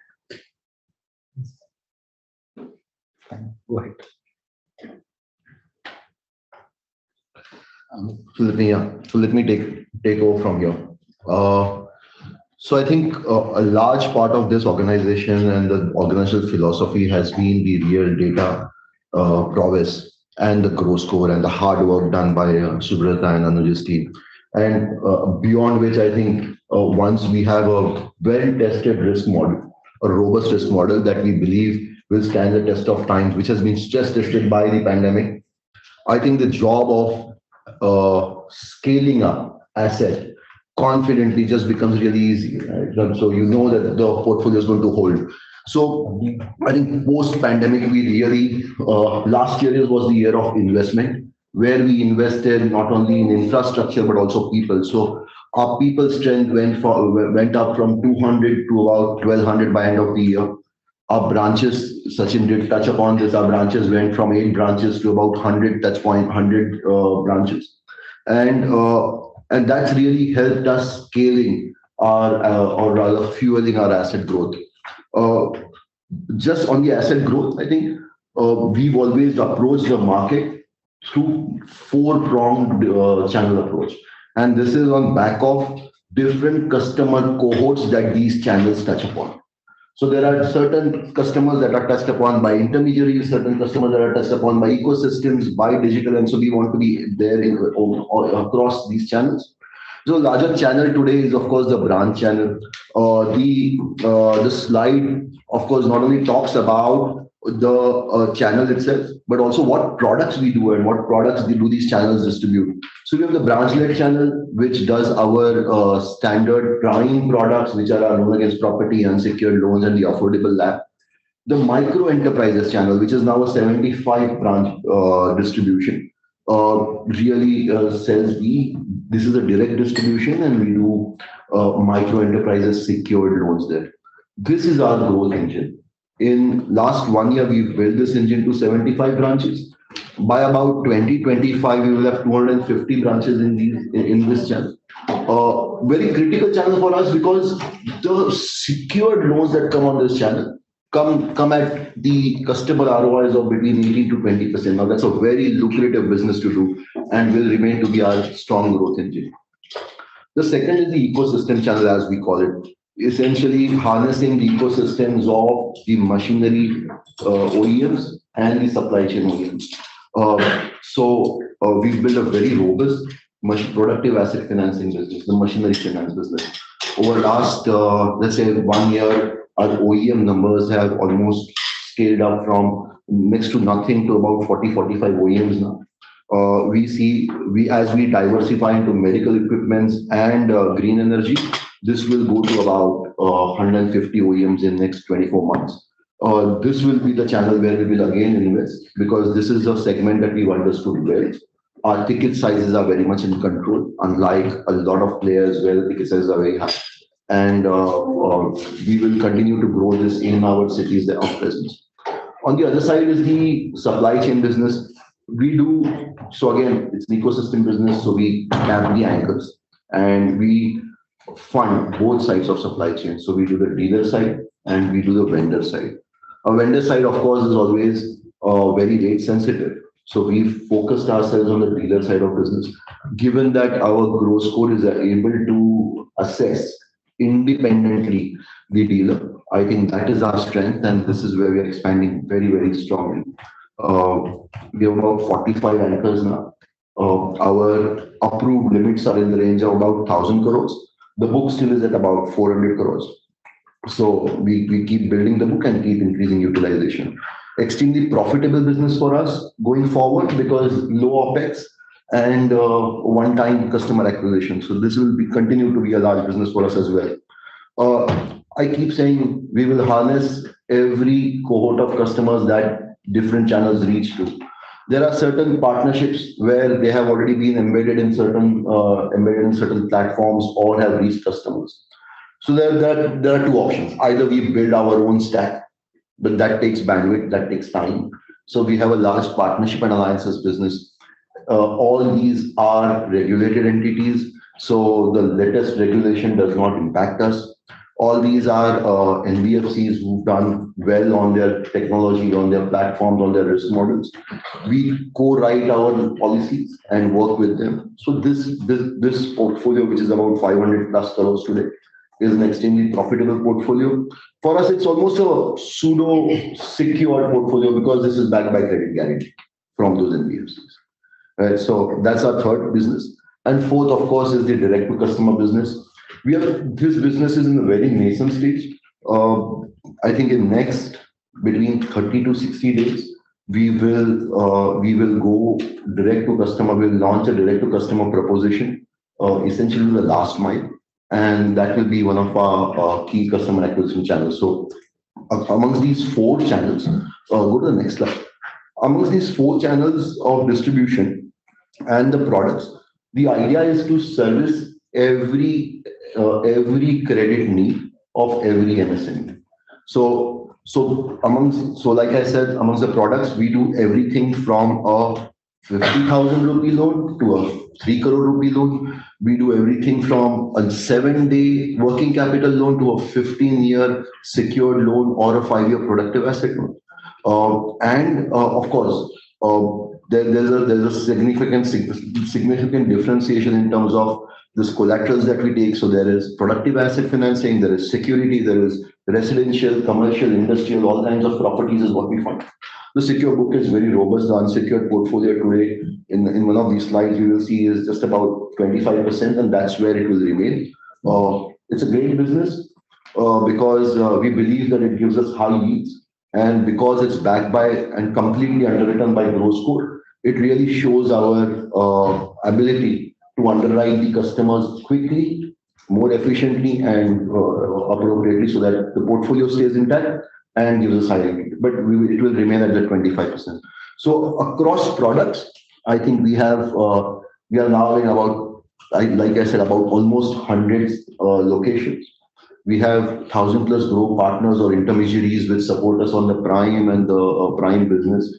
On the ecosystem, we have more than 45 anchors, about 30 to 40 OEMs, a large sales team. That's really where the investment has gone into 700 plus people on the sales side out of the 500. And so that is our strength. And of course, I talked about the partnership alliances business, so 32 fintech partners. Yeah, I just wanted to add two things. First and foremost, capital market, and I keep reminding, some of the peer set, which are valued very highly, and the size at which where we are, so we are, our total operational run in this company is roughly around 2.5 years, and we are at 4,500 crore as of end of this month. If you look at our nearest peer set, take example of AU, to reach this size, they took 10 years. We took 2.5 years. So please remember that. And because they were private and funded by private equity, we have not burned a single rupee of cash. Some of your most highly valued fintechs and marketplaces and all of that, none of them yet have shown cash profitability, but they're still highly valued, right? So remember, all of you, that we are in our after 2.5 years of end, we are talking about ROE, ROA performance, leverage, financial returns, all of that. So we take a lot of pride in what we have built. Third is that in my 30 years of financial services industry experience, I'm also surprised and shocked of what we have built as our capacity.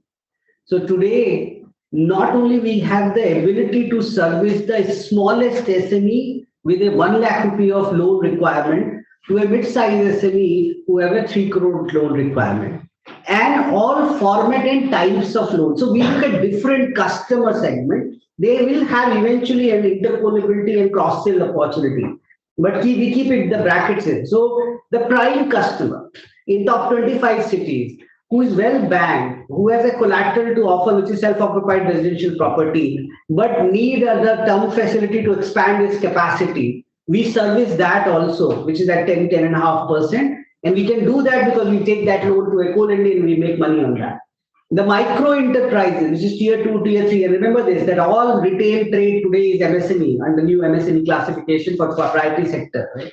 So companies which will go public and will be highly valued, like 5-star, Vistar, Veritas, Copta, all of that, we expanded 71 odd locations in over a period of last 2 years, and only 20% of those locations today are break even, and an average yield of portfolio yield of around 20 odd %. And each passing month, around 10% more branches would keep breaking even. So that builds the capacity. So we are serving the prime market, we are serving the micro enterprises market.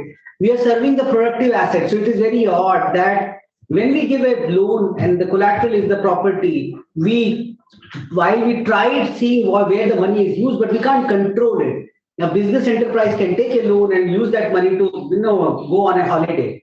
But there is a productive asset financing. Across lenders, the productive asset, which is a machine which has a revenue generating capacity, lender think that is not a good collateral. Actually, we think that's a productive asset collateral. You give for finance somebody a machine, the machine has a revenue capacity, and the revenue capacity itself pays off the loan. So we enter into that segment, and fortunately it's a wide space. There are only 2 lenders for that. When it comes to the supply chain financing, wherein there is thousands and thousands of ecosystem of dealers, distributors, every bank would go and finance a vendor of a corporate, because technically a AA corporate and its vendor, bank finance the vendor because he believes that I'm lending as if to AA corporate because the money would come from AA, right? So when I exhaust my capacity to give more working capital loan to a AA rated corporate, I will give additional loan to its vendor because in my mind as a banker, I'm still giving the loan to AA corporate. But the same AA corporates, distributor, dealer or a retailer, nobody is willing to give that credit.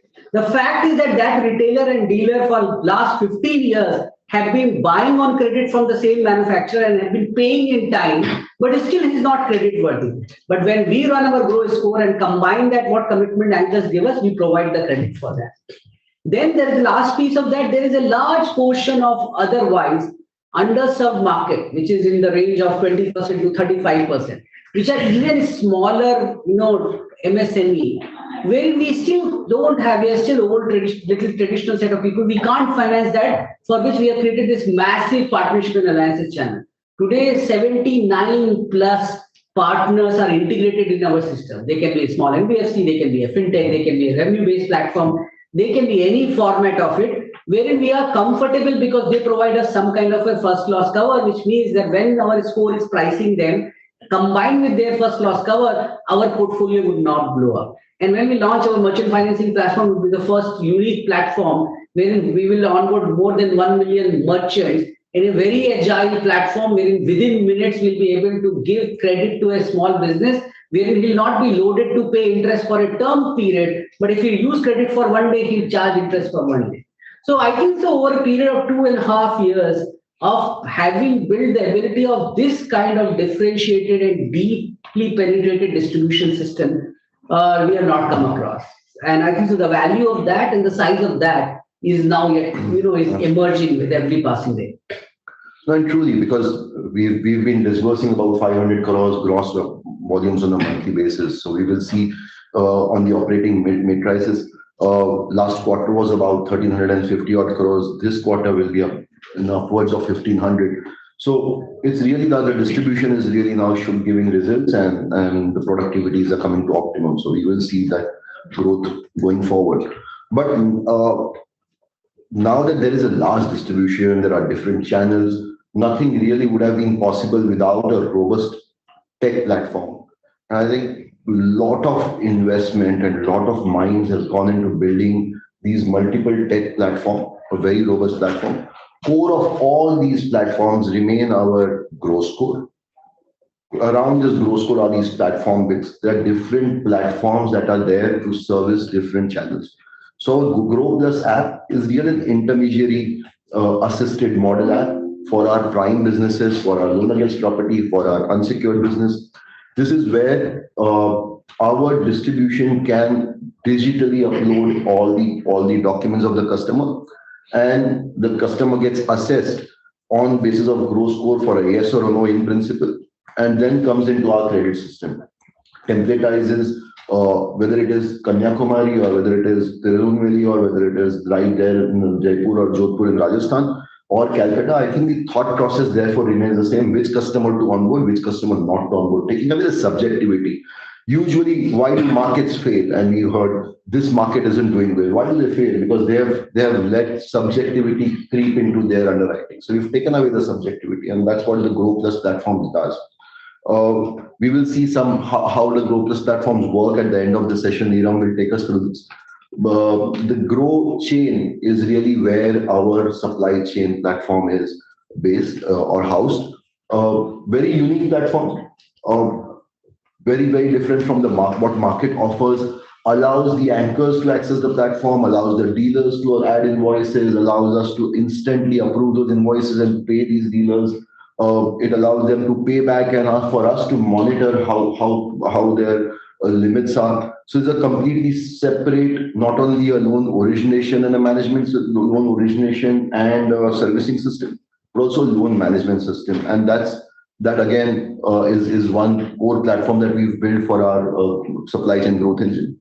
The GRO Extreme is the platform that Sachin was talking, where all our partners are integrated on one side, where we today service our partners. All their different products and policies are coded. So there is very little manual intervention. And these 79 partners or 70 plus partners can generate business for us. On the other side of this GRO Extreme are the banks.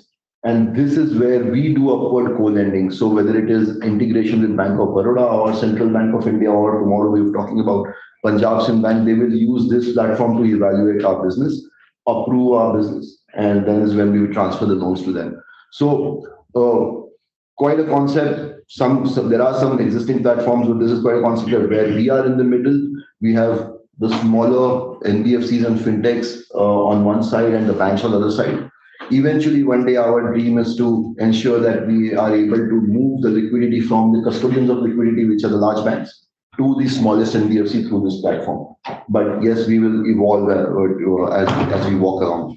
GRO Direct, that's what we spoke about. This is the last mile delivery of credit to the retailers. The larger platform will go live in 60 days. So the idea is to onboard about 1 million customers by 2025, and this will be our largest customer acquisition engine. So because there are multiple origination platforms, there are multiple management platforms, I think all this boils down into a zero data loss data lake, which is the real source of truth. So what we've been able to therefore do is keep the GRO score at the center of our whether it's platform or underwriting philosophy, build very robust platforms and really take them to the different channels and the customer cohorts and service channels.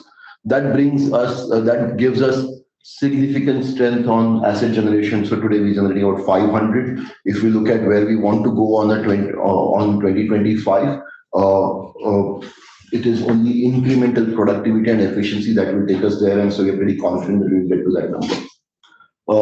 Some of the operating matrices that we must... Maybe Amit, what we can do is... Other questions? Yeah, I think more from a distribution perspective, if anybody wants to ask questions, I think we can do that. Absolutely. So that there's a continuity of so maybe we can post it online. If there are any questions on the distribution side or on the underwriting side, because we have Subrata as well, we'll have Anuj in a few seconds. Yeah. So anybody who wants to ask any questions with respect to any of these aspects that has got discussed so far, we can do that. So I have one question on that we are showing very robust technology platform. When we talk to the banks, they are also showing that they have very. So why customer will stick to us and how long that customer will stick to us? What is the proposition which we offer to the customer? Because we are earning very high and so I want to understand from distribution perspective why a customer will stick to UGRO and will not move out that to the other. So first, why does the customer come to us, right? If anybody here has a home loan not from SBI by any chance on the table? I don't have a home loan from SBI. I have a home loan from a housing finance company, HDFC, let's say. SBI is the cheapest, always the cheapest, right? Home loan is a dear product, but we migrate to a institution where there is convenience, speed, and who understands my need. Clear, right? All the tech platform and the GRO score allows us to ensure that we are responsive to this need of speed and understanding customer. Our onboarding rates are about 27%, which means if 100 people apply, only 25 to 27% get loans.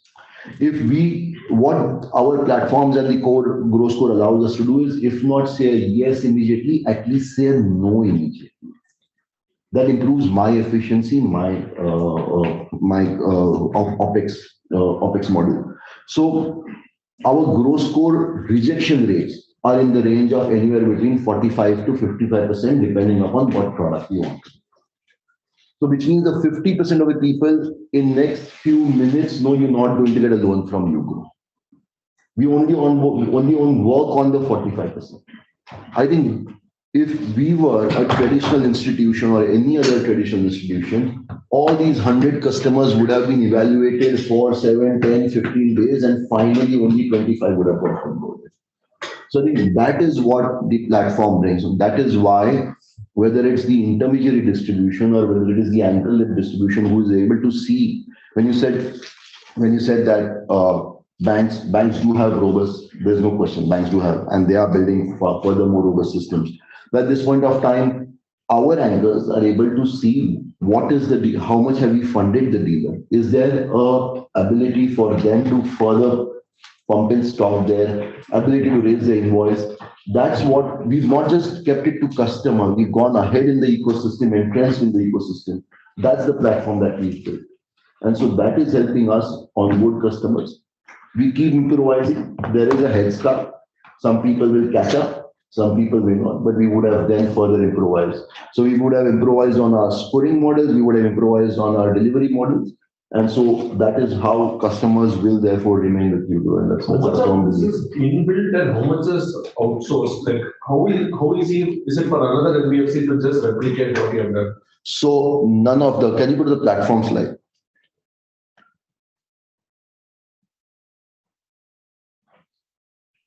So platform slide, IT platform. Yeah. So the GRO chain is a completely proprietary model. We've taken a code of a standard platform and then improvised it. So we own the code of the GRO chain platform, which is very critical. The GRO Exchange is completely in-house built, right? The GRO Direct is, of course, it's a absolutely new platform that we are launching. So it's all in-house. On the GRO Plus, we have a partner who's helped us build it basis our specifications.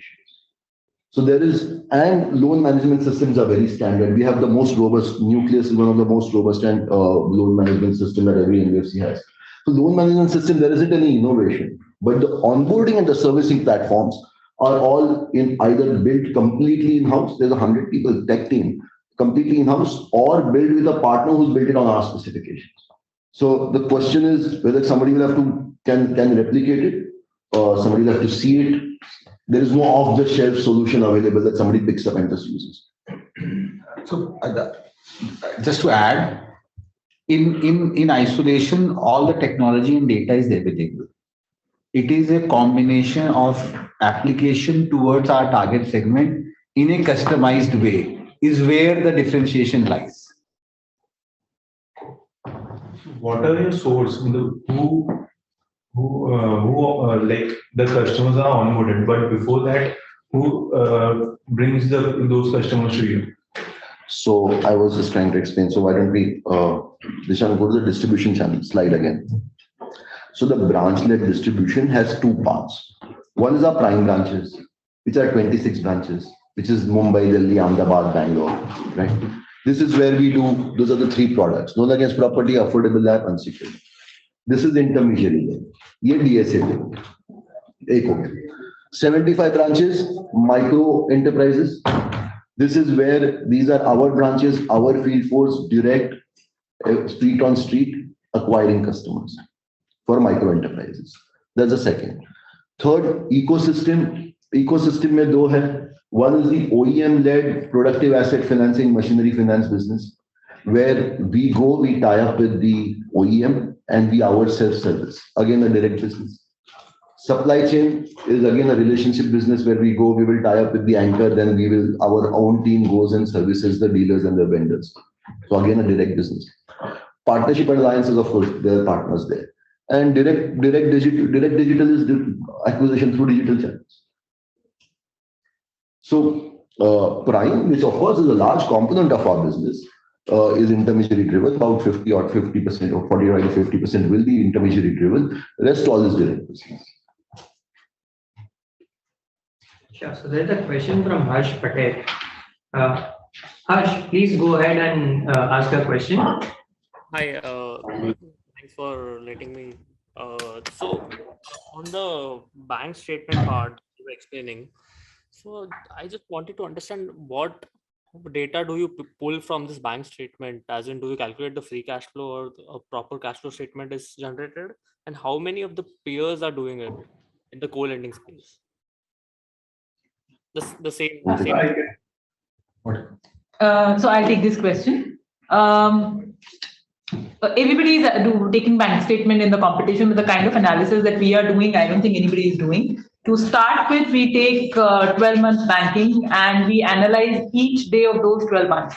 Do we draw cash flows? Yes. There are multiple, aspects of banking that we analyze. We analyze total credits, total debits. We analyze the average bank balance that is maintained. Out of total credit and total debit, we analyze which parties are transferring money into the bank statement and where the money is transferred out. We don't study bank statement standalone. We combine it with what we see in bureau reports and what we see in GST reports. We kind of triangulate it and see what are business transactions, what are non-business transactions. Apart from this, the normal stuff that anybody and everybody is doing, like check bouncing, EMI presentations, clearances. If it's an ODCC account, the limit utilization increases, decreases. So there are multiple aspects that we are analyzing before we come to any decision.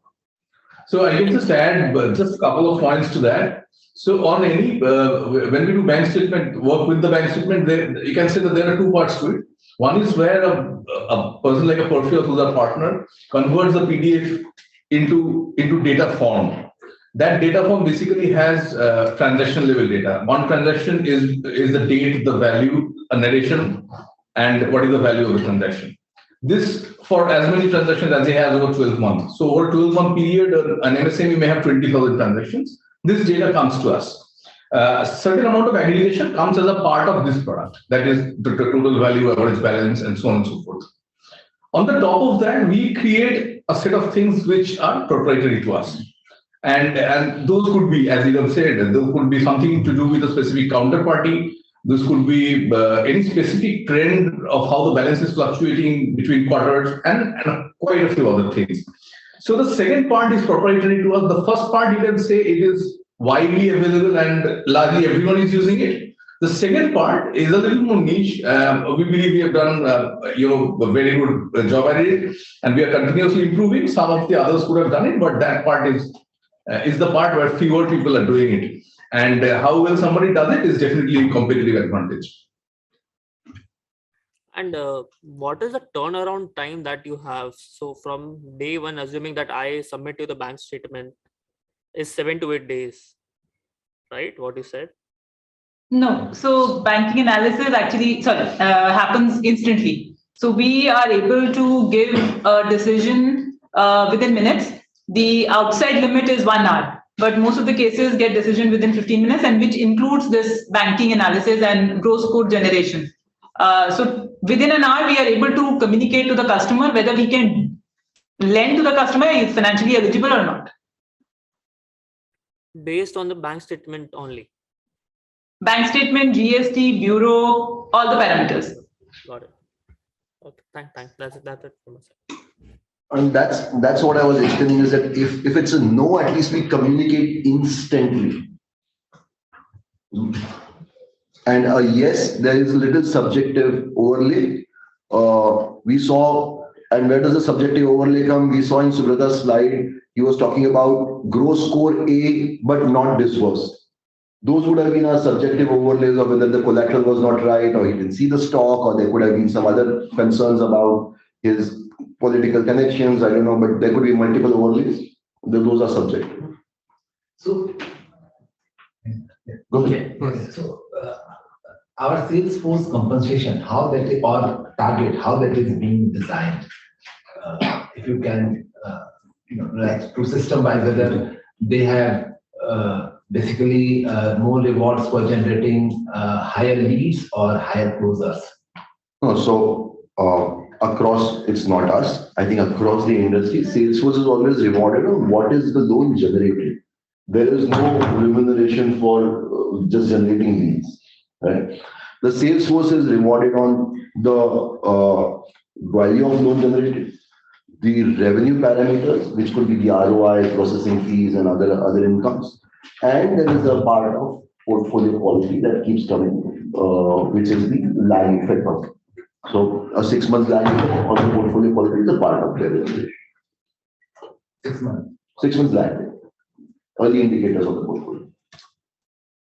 Sure. Next question is from Harshit Gupta. Harshit, please go ahead and ask your question.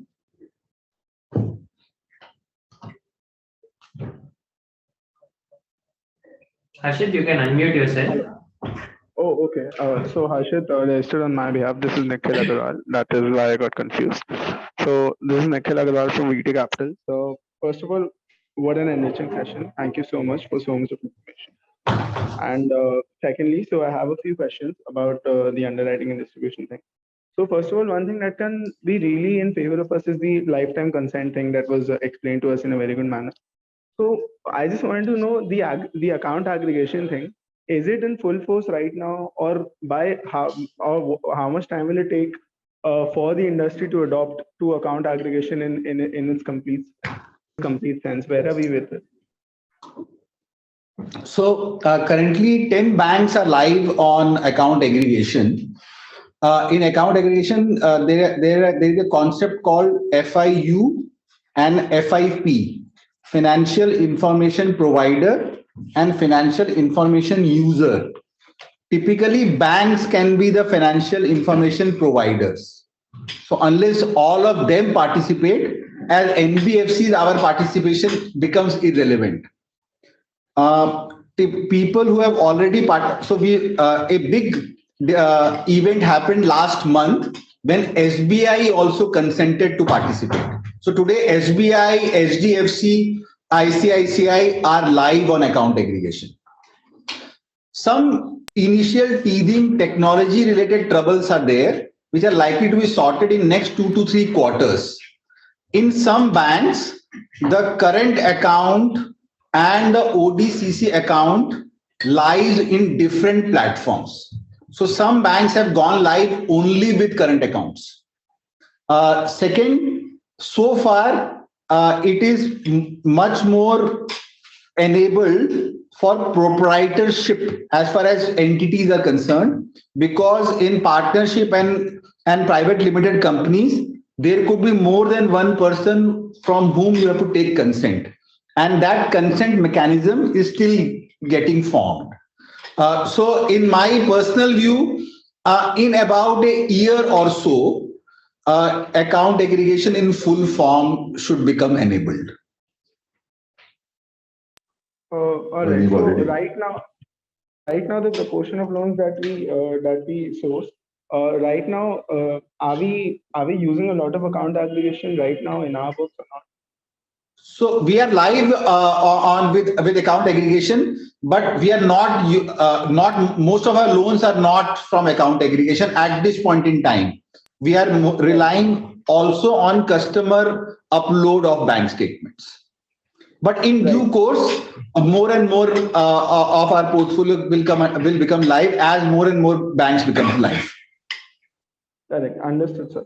So also one thing about origination. So as you said, our target is to have 50% of book by FY 2025. But out of that, what we've thought of is that about 22% will be in co-origination. So the way I understand it is that, like you explained, in co-origination, there is simultaneous lending. But what we do is we take it on our book, and then if banks approve, then we transfer it to their book. So where and who do we co-originate with right now? Because that is how it works. Right now, the way I understand it, please correct me if I'm wrong. Right now, we are only co-lending. That is, we are sourcing, we are taking it on our books, and then if the banks approve, they will take it on their books, 80%. So right now, how do we co-originate? No. So today we do both co-origination and co-lending. Co-origination, you must have heard, there are large NBFCs, in fact 3 now, whom we do co-origination with. This is simultaneously approval at the beginning of the before disbursement. If we did about in quarter one, about 12 to 13% of our loans were co-originated. Another 15% of the loans were co-lent, and a total of 42% of off-booking happened of the AUM. So we are already co-originating with large NBFCs, and the universe is just increasing. So by end of this quarter, we will have another two NBFCs where we will co-originate. Okay, got it. So it is safe to assume that So co-lending is essentially the circular of co-lending essentially applies to the banks. So, and there is CLM1, which is the co-origination. CLM2, as we would also say, is co-lending akin to assignment. A variation of the CLM1 is the co-origination with the NBFCs, where Sachin said that we do offer credit guarantees, but we ensure that we provision for the entire book. Right. And just one more thing about the first loss guarantee, the credit guarantee. So in case of co-origination, that is with NBFCs, we give them first loss guarantee, and in our partnerships with fintechs, we get first loss guarantee, right? Not personal guarantee. First loss guarantee. No, first loss. Okay, I heard. Sorry, my bad. Yes, that is true. Right. So on one hand, we give first loss guarantee to NBFC partners, get first loss guarantee from our fintech partners. So that's how it works. Also, I just wanted to understand how much of human capital is involved right now in the underwriting process. So once the machine has approved it within minutes, and then there's one credit manager. So the one credit manager is that the one person sufficient for what proportion of loans? So overall, what is the kind of human capital that we need right now? Because as we've mentioned so many times that in the future we'll be moving towards an automated model. So as more and more automation is built into the system, we'll be requiring less of human capital for. So where are we right now with the human capital proportion in the entire underwriting process, and where will we with it in FY25? Okay, so our model is a combination of what we do through the system and what the human capital helps us achieve. We call ourselves not a fintech but a fintech. So a part of the underwriting is through system where where all the manual data punching which is done by traditional NBFCs etc. is now allocated to the system. So all the data punching, all the analysis, all the data analysis happens through the machine, and the result is, as I said, out in within an hour. But over and above that, since we are catering to SMEs and we realize that every customer is very different, every industry is very different, we still like to have that touch and feel with the customer where we go meet the customer, where we try and understand their business model, we try and understand their need, their projections, etc. So going forward in future also, this aspect of our lending will remain. We still will be very much automated, but this touch and feel aspect of where we can cater to the customers, very customized requirements of funding and structuring will remain, and which is possible only through the feet on street that we have, the credit team on ground that we have. So this aspect will remain even in 2025. And will the property verification process and will the will any asset analysis process that is done through a physical agent right now, will that sustain, or will we convert that into a digital? So this actually is dependent on how and where the information is available. So different states have digitized this information related to collateral and properties in different ways. In certain states, it is fully digitized, so you can use APIs available. But in a lot of states, this information is still very manual. You have to go visit the SROs and get the information. So it is actually very, very dependent on how the SROs are developing. We are prepared.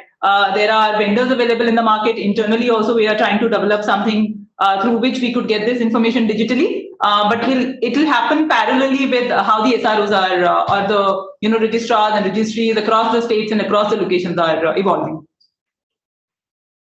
All right, that's all I had. Thank you so much.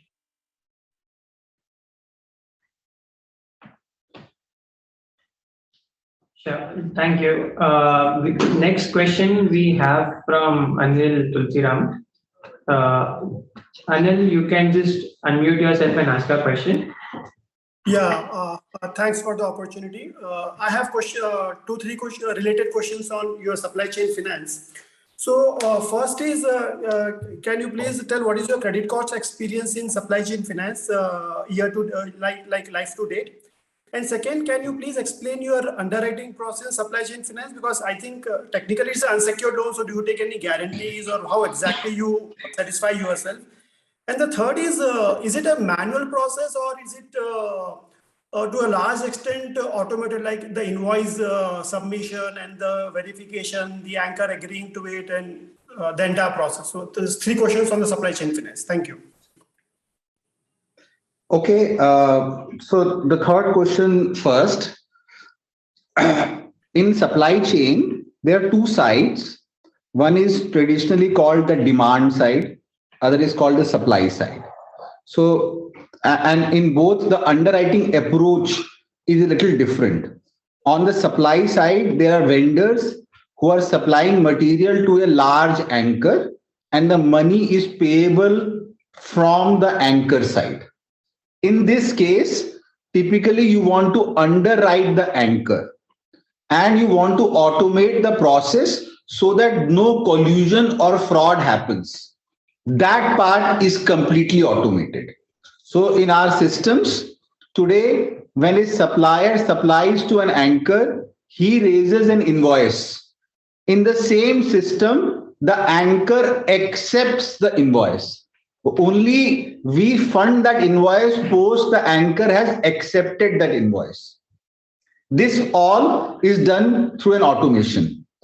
Typically what one does is, depending on the size of the transaction history, one assigns a limit. Let us say there is an anchor, large anchor, under whom we have given limits to five vendors, and each of them have a limit of 2 crores. Now, at any given point in time, should we whether we are funding invoices more than 2 crores, Can that be automated, monitored? Yes, that can be, and that has been done. Whether the moment he uploads the invoice and the anchor accepts it, can we fund it in real time? Yes, that is possible through automation. So all that part is automated. Now coming to the demand side, where a large anchor is supplying to their dealer and the money repayment has to come from dealer. Now that dealer is typically an SME. That SME is underwritten the way a typical SME is underwritten through our methods of GRO score. So we apply the GRO score, apply our overall policy parameters, and also see the transaction history and arrive at a limit. And then the similar process takes over. The anchor uploads the invoice, the dealer accepts it, and we fund it. So I hope I answered your questions. Yeah, thanks. And can you also, can you also say what is your credit cost experience? What has been the credit cost in the supply chain finance? So supply chain book is relatively small as a part of total portfolio. We have had one or two bad experiences with one or two anchors related to auto components, and this happened pre-pandemic. Then the pandemic only accentuated their problems. But other than that, on the dealer side specifically, we have had very good experiences. Okay, and just clarification.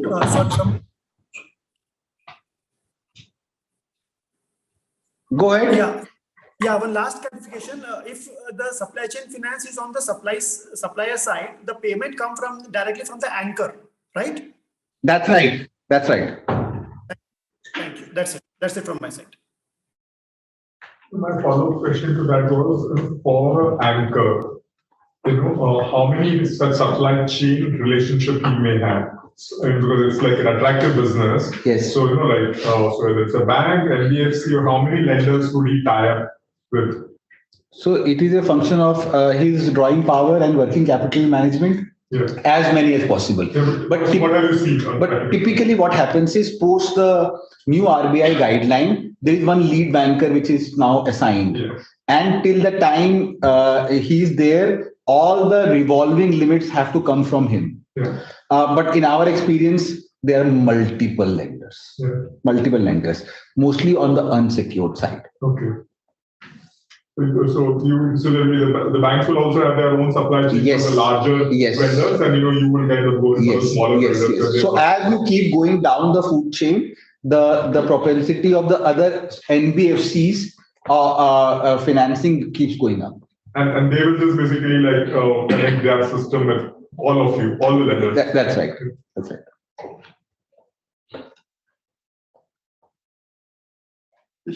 Yeah. So there was one anonymous question on the Q&A, which asked us about how are we going to reach our 7,000 crore target for FY23. So we were at about 3,600 plus crores in June. That's what we published.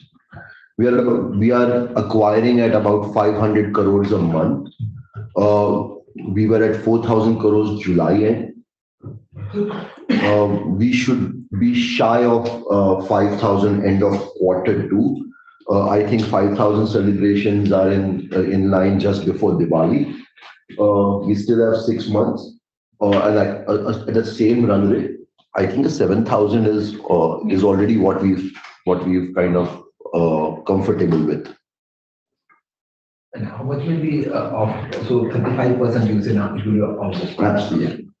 So at this point of time, month on month, our off-book onboarding of AUM is anywhere between 40 to 45%. At the same rate, we should get to the 35%. In fact, on the 4,000 crores that we've already done, we are at 30. So what's the average duration? Sorry, of just of the book broadly, across major themes? So the secured loans are, the contractual tenors are 10 to 12 years. Okay. The productive asset is about 4 and 5 years. The unsecured is 36 months. Supply chain is about 60 to 90 days. Yeah, I think that's all the products that we. Yeah, one of the other things, since under tenor, I don't know what was the question. Sorry, I was not here. Yeah, no, but one of the problem statement. So NBFCs in past, pre-DHFL or ILFS era and post-DHFL and ILFS, all NBFCs put together used to thrive on nothing but ALM mismatch. Borrow very short, lend very, very long. Now, given the entire mutual fund industry is out of that market, now longer tenor loan for NBFCs is a massive problem, right? Because term borrowing from banks are not going to come for 12 years and 15 years. Because bank can't take the view of an entity and its existence for 15 years. They are not willing to take that. And that's why co-lending works. Because we could have not existed in a 10-year loan tenure if I have to take it on my balance sheet. Today I take the 10-year loan and I transfer it back to bank, and our ALM policy says that the residual tenor outside my liability maturity should match my equity capital.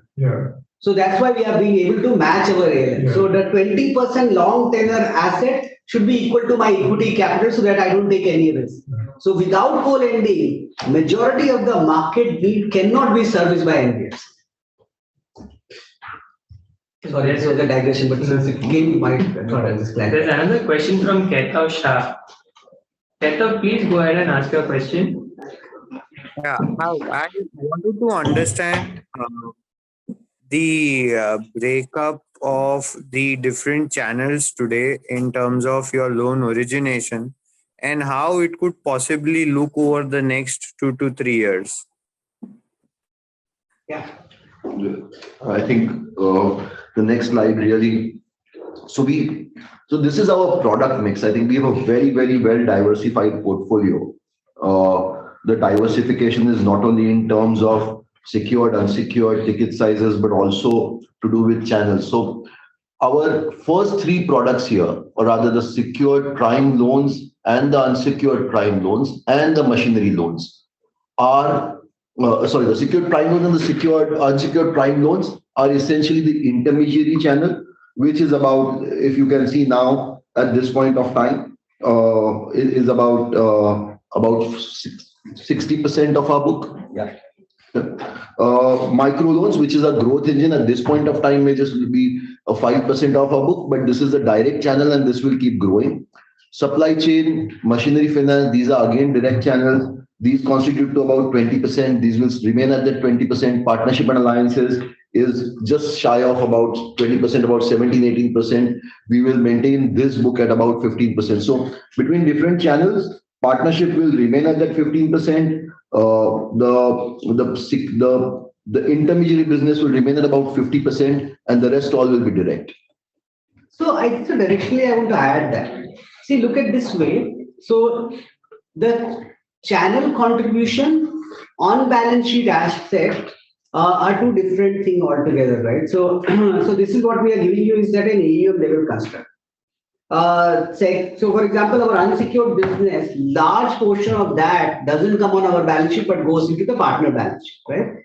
Because we want to make sure that our construct of risk on our balance sheet versus off our balance sheet is also maintained properly. Second, directionally, if you look at our 20,000 crore construct, so today of our total AUM, our micro loans are only 170 odd crore, right? This will go to about 15. But as of 20,000 crore, this would be roughly around 4,000 crore, 3,500. So about 15% is coming from micro in this. In 20,000 crore. In 20,000. Yeah. So 3,000 crore. So that is the construct you should think of, right? So today from what is the percentage? 5%. So 5 it is moving to 15%, but the profitability of this unit economics of this is exponentially superior than rest of multiple other product, right? So the ROE and ROA build or ROE built from the micro enterprises is far more superior. But you can't build a 20,000 crore book by 7 lakh rupees average ticket size, that to secure.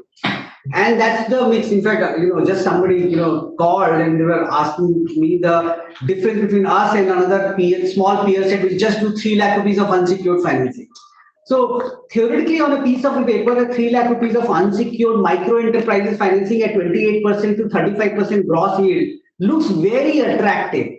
But what you don't realize that may result into a 6 to 7% of not gross NPA, loss ratio in cycles, and your ability to. So reason why we are being able to lever our balance sheet because of this portfolio construct. Because if you are triple B, if you are doing a 28% with a 6% gross NPA and 4-5% loss ratio, 6% OPEX, you will not cross beyond triple B. And then which means that your cost of capital is 14% and your leverage is below 1.5 times. You can't make money out of it. So that is, I think, I used to think lending is a very simple business, right?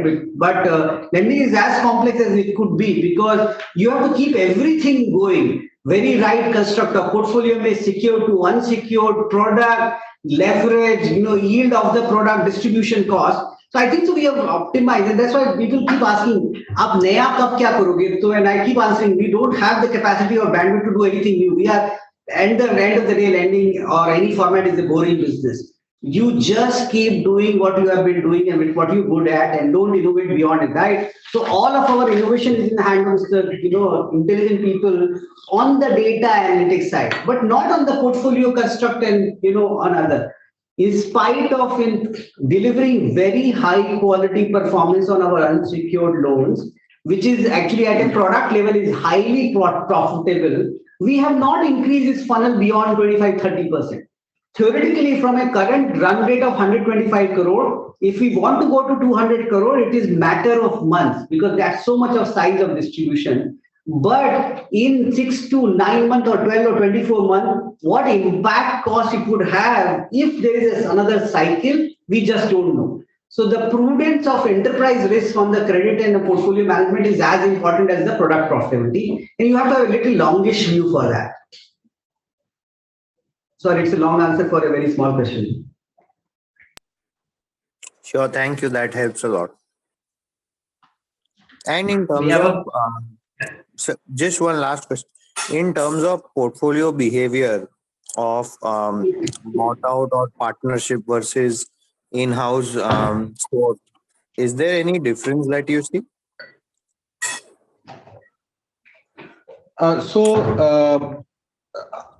We experimented with buying small pools in our first year of business, but that had a pandemic impact. So the insight from that is not that relevant, although we saw a little higher delinquencies in those pools.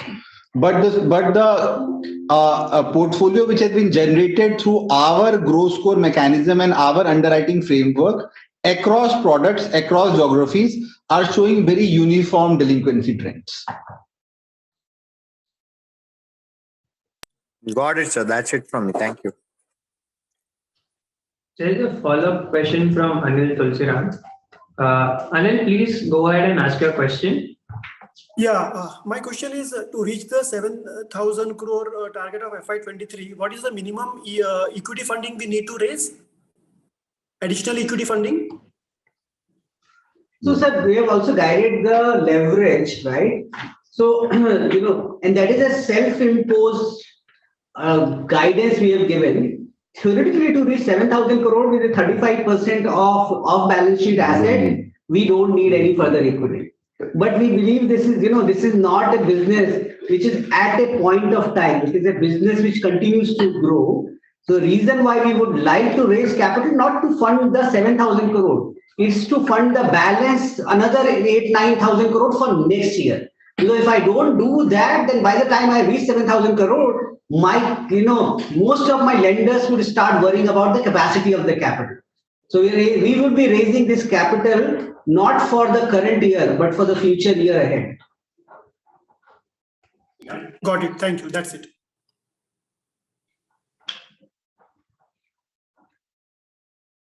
Any more question in the room? Disha, next slide. So Khatul, you got one question.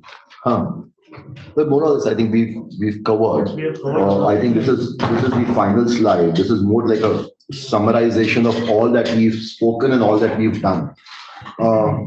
What is important is there is a marked improvement quarter on quarter on every parameter that is there, whether it is the AUM or the loan origination, our total income, our yields inching up quarter on quarter.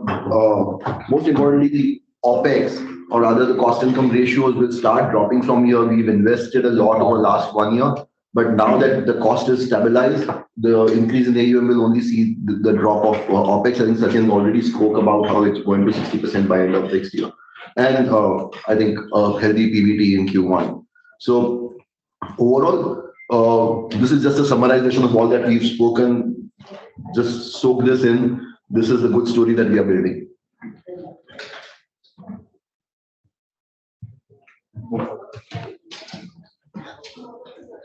So if there are no more questions, I'm requesting Iram to give you a flavor of how does our loan origination looks like and what kind of innovations we have done, just to give you a flavor. It's not a very heavy thing, but we have got an opportunity after a long time to showcase what all we have developed. So Iram, over to you. So basically what we are saying that we have a lot of promise, and because you guys don't buy that promise, we are overloading you with information on that. There's nothing more than that. So in fact, in the morning I was asking why we are showing all of this. So your point was, people don't realize what we have built. So we have to show it to them. I said, oh, please go ahead and show it to them. To answer actually the question that in how many days we give the approval and what all we check. So again, I'm repeating, we give the decision in an hour. And most of the aspects of a customer, except meeting the customer physically, is done within an hour.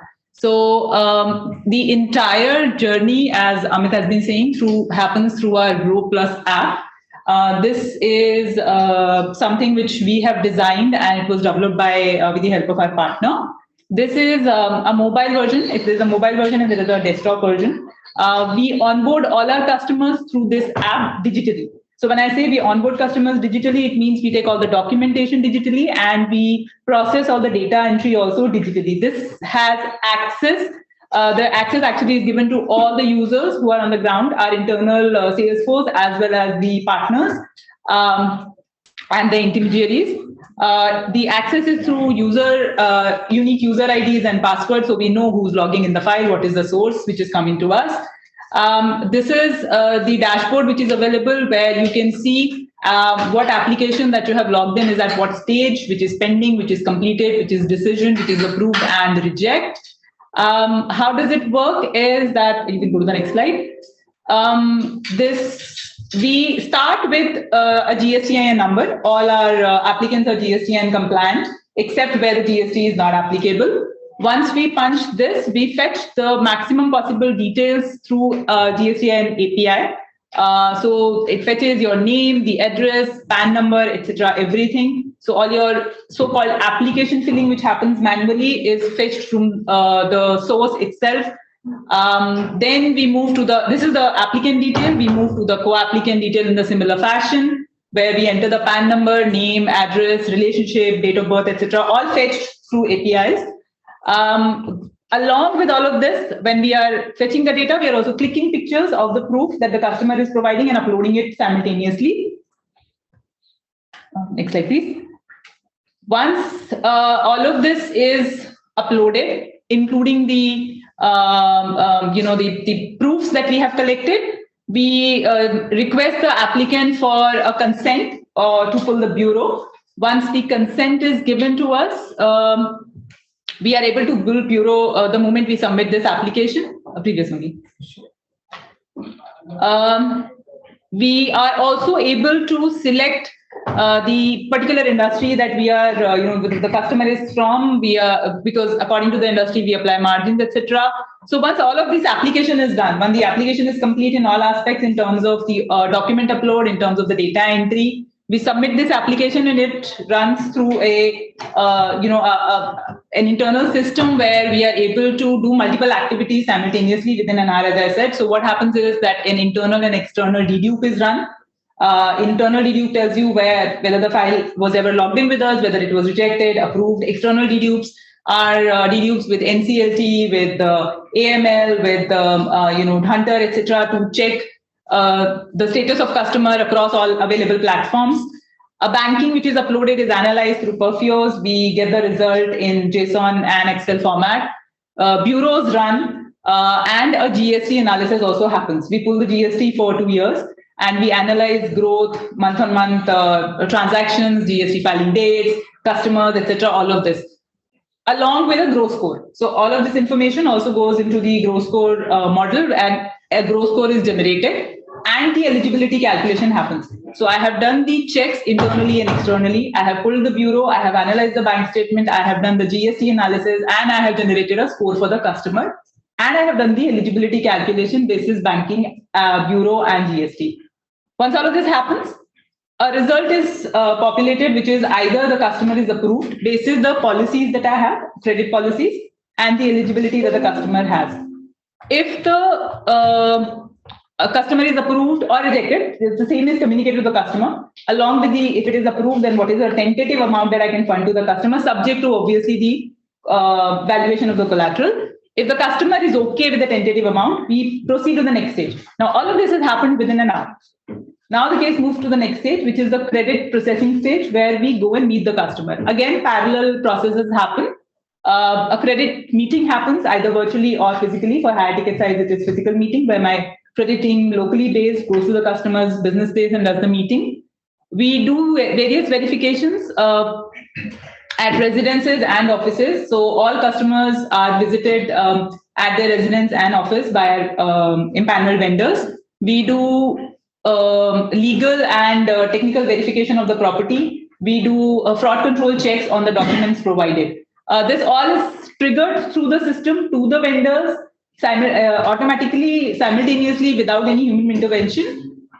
Post all the visits have been done, all the reports have been generated, same are uploaded on the system, and everything is now available to a credit manager for a final decision.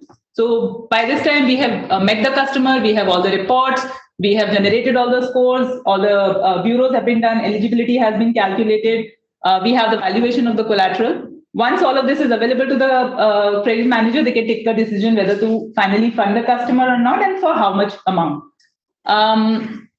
In addition to this, we have, so this is for our organic, how it appears when the organic case is boarded through our branches. We have a similar platform for our partnership and alliances, where they can upload the data in various case, methodologies through our system. Similar data we ask for. They are in line with our underwriting philosophy. So same thing happens. Banking, GST, bureaus, all the reports are uploaded on this platform. This access is available to my credit team. They can view all the documents, all the reports, all the visits that have been done, and then finally take a decision and communicate it to the customer as well as to the partners whether we can go ahead with the case or not. So as I said, it's a combination of a physical visit or a physical meeting with the customer and a system generated documentation and analysis. All of this, as Anuj had said earlier, for an unsecured loan happens within 2 to 3 days. So day 1 or day 0, the file gets logged in. Within an hour, I know the eligibility. Same day I do the visit, I get other reports through the vendors within 24 hours. And on the second day or the third day, depending on the customer eligibility, I am able to give a final decision whether the customer is approved or not. For a secured loan, all of this again happens within 2 to 3 days, except the valuation part. The valuation of property may take a little more time because of the availability of the documentation. Once the valuation of property and the legal of the property is clear, I am again able to give a decision between 7 to 10 days. The branch head is the ultimate in charge. So there is a hierarchy. How the structure is, we have credit managers in branches. Over the credit managers, we have area heads who are responsible for one city or 2 cities, depending on how big the location is. Over and above them, there are 4 regional heads. And then regional heads report into the credit officers, chief credit officers. Now, how the approval happens is anybody who's 6 months vintage undergoes a test on the policy and process, and then they're allocated certain authorities with respect to amount and the deviations they can take. So whatever is within their limits is approved by them, otherwise it flows upward to the hierarchy. Is there a minimum threshold turnover requirement for SME? There is. For all our customers who are, basically we go by the GST and requirement. The GST and requirement is 20 lakhs for manufacturing. So this is the threshold for us as well.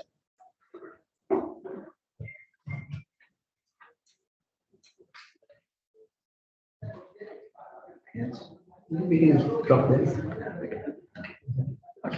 Yeah, sure. Okay. Yeah, I mean, that is it from my side. If you are having further questions, then happy to answer those. Yeah, anybody online, if you have any questions, please do. Okay, we have a follow-up question from Anil Tulsiram. Yeah, and besides, one of the things which we definitely expect from all of you, look, businesses and the management are very introvert sets of people. We have why we exist? Because we have very high conviction of what we do. And sometimes it blindsides us in terms of ultimately all businesses and how successful they are is what is the perceptive value of that across all stakeholders, and capital market being one of them. Generally, I remember at a point of time, Paresh is sitting here, and a very close friend of Paresh, who, she used to be a very large fund manager of a very large big institution. And one day he said she wanted to make an investment in DHFL, and why don't you meet her? And I remember in BKC, I met her, and she has all the logics of why DHFL is so attractive, because DHFL was trading at one time price to book value. And I had no answer to tell her why it is not good. But I said to her that eventually, for last 6 years or 7 years, it has always been trading in this range. There must be something which capital market is pricing, right? So obviously we don't want that we don't do a good job and people perceive us not to be good because our price is not reflective of that. So you guys should also give us feedback, in terms of what you have heard, is that where you think we are heading, and if there is something which we are missing. Because we are doing what we are doing, but what in your view is unique about us, and we'll be very happy to take that feedback. Not that we are, and businesses are successful businesses are who are convinced about what they do, and they don't change or react to what generally market says. And eventually we expect market to accept us the way we are. But it would be good to hear that, and if you think that there is something which is very wrong with us, not right, which is you don't think so, the why would be the next leader in the market, please tell us. Yes, Anil. Yeah, so there was one slide where we said partnership and alliances. So when we do this loan disbursement through NBFCs, do we collect customer-wise data? Do they have to upload the customer-wise data to our portal? Yes, everything. So it's a joint lending program wherein we do 20%, we do 80%, they do 20%. The underwriting, the KYC, everything is done jointly. Not only the data, we underwrite the customer as per our common agreed policy. So each customer is underwritten. Okay, thank you. Thank you. And thank you for such a wonderful presentation and detailed answers. Thanks a lot. Thank you. Thank you.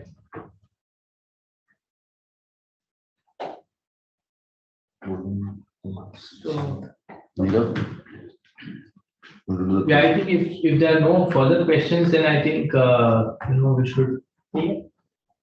we should end this session. Okay. So thank you everybody for making it here and hearing this out. I mean, we are always looking out for such a platform to collect all analysts and all the capital market players to come and hear our story, because that is what we are here for. We want to put our story out there, and we keep on doing it day in and day out, and it's happy to take any feedback from you guys. This method is simple. I've given the task of Neerav and Nishant as our head of investigation team that we are trying to create a FOMO, fear of missing out. We would all like you to walk out of this conference in this room saying that if you are not with us, you will miss out something. If we have not achieved that objective this time, we will prove it and make sure that we achieve that objective next time. But we will make sure that you have the FOMO around you, bro. Okay, thank you. Thanks, everyone. Thank you. Thank you. Thank you, everyone who is on the online format as well.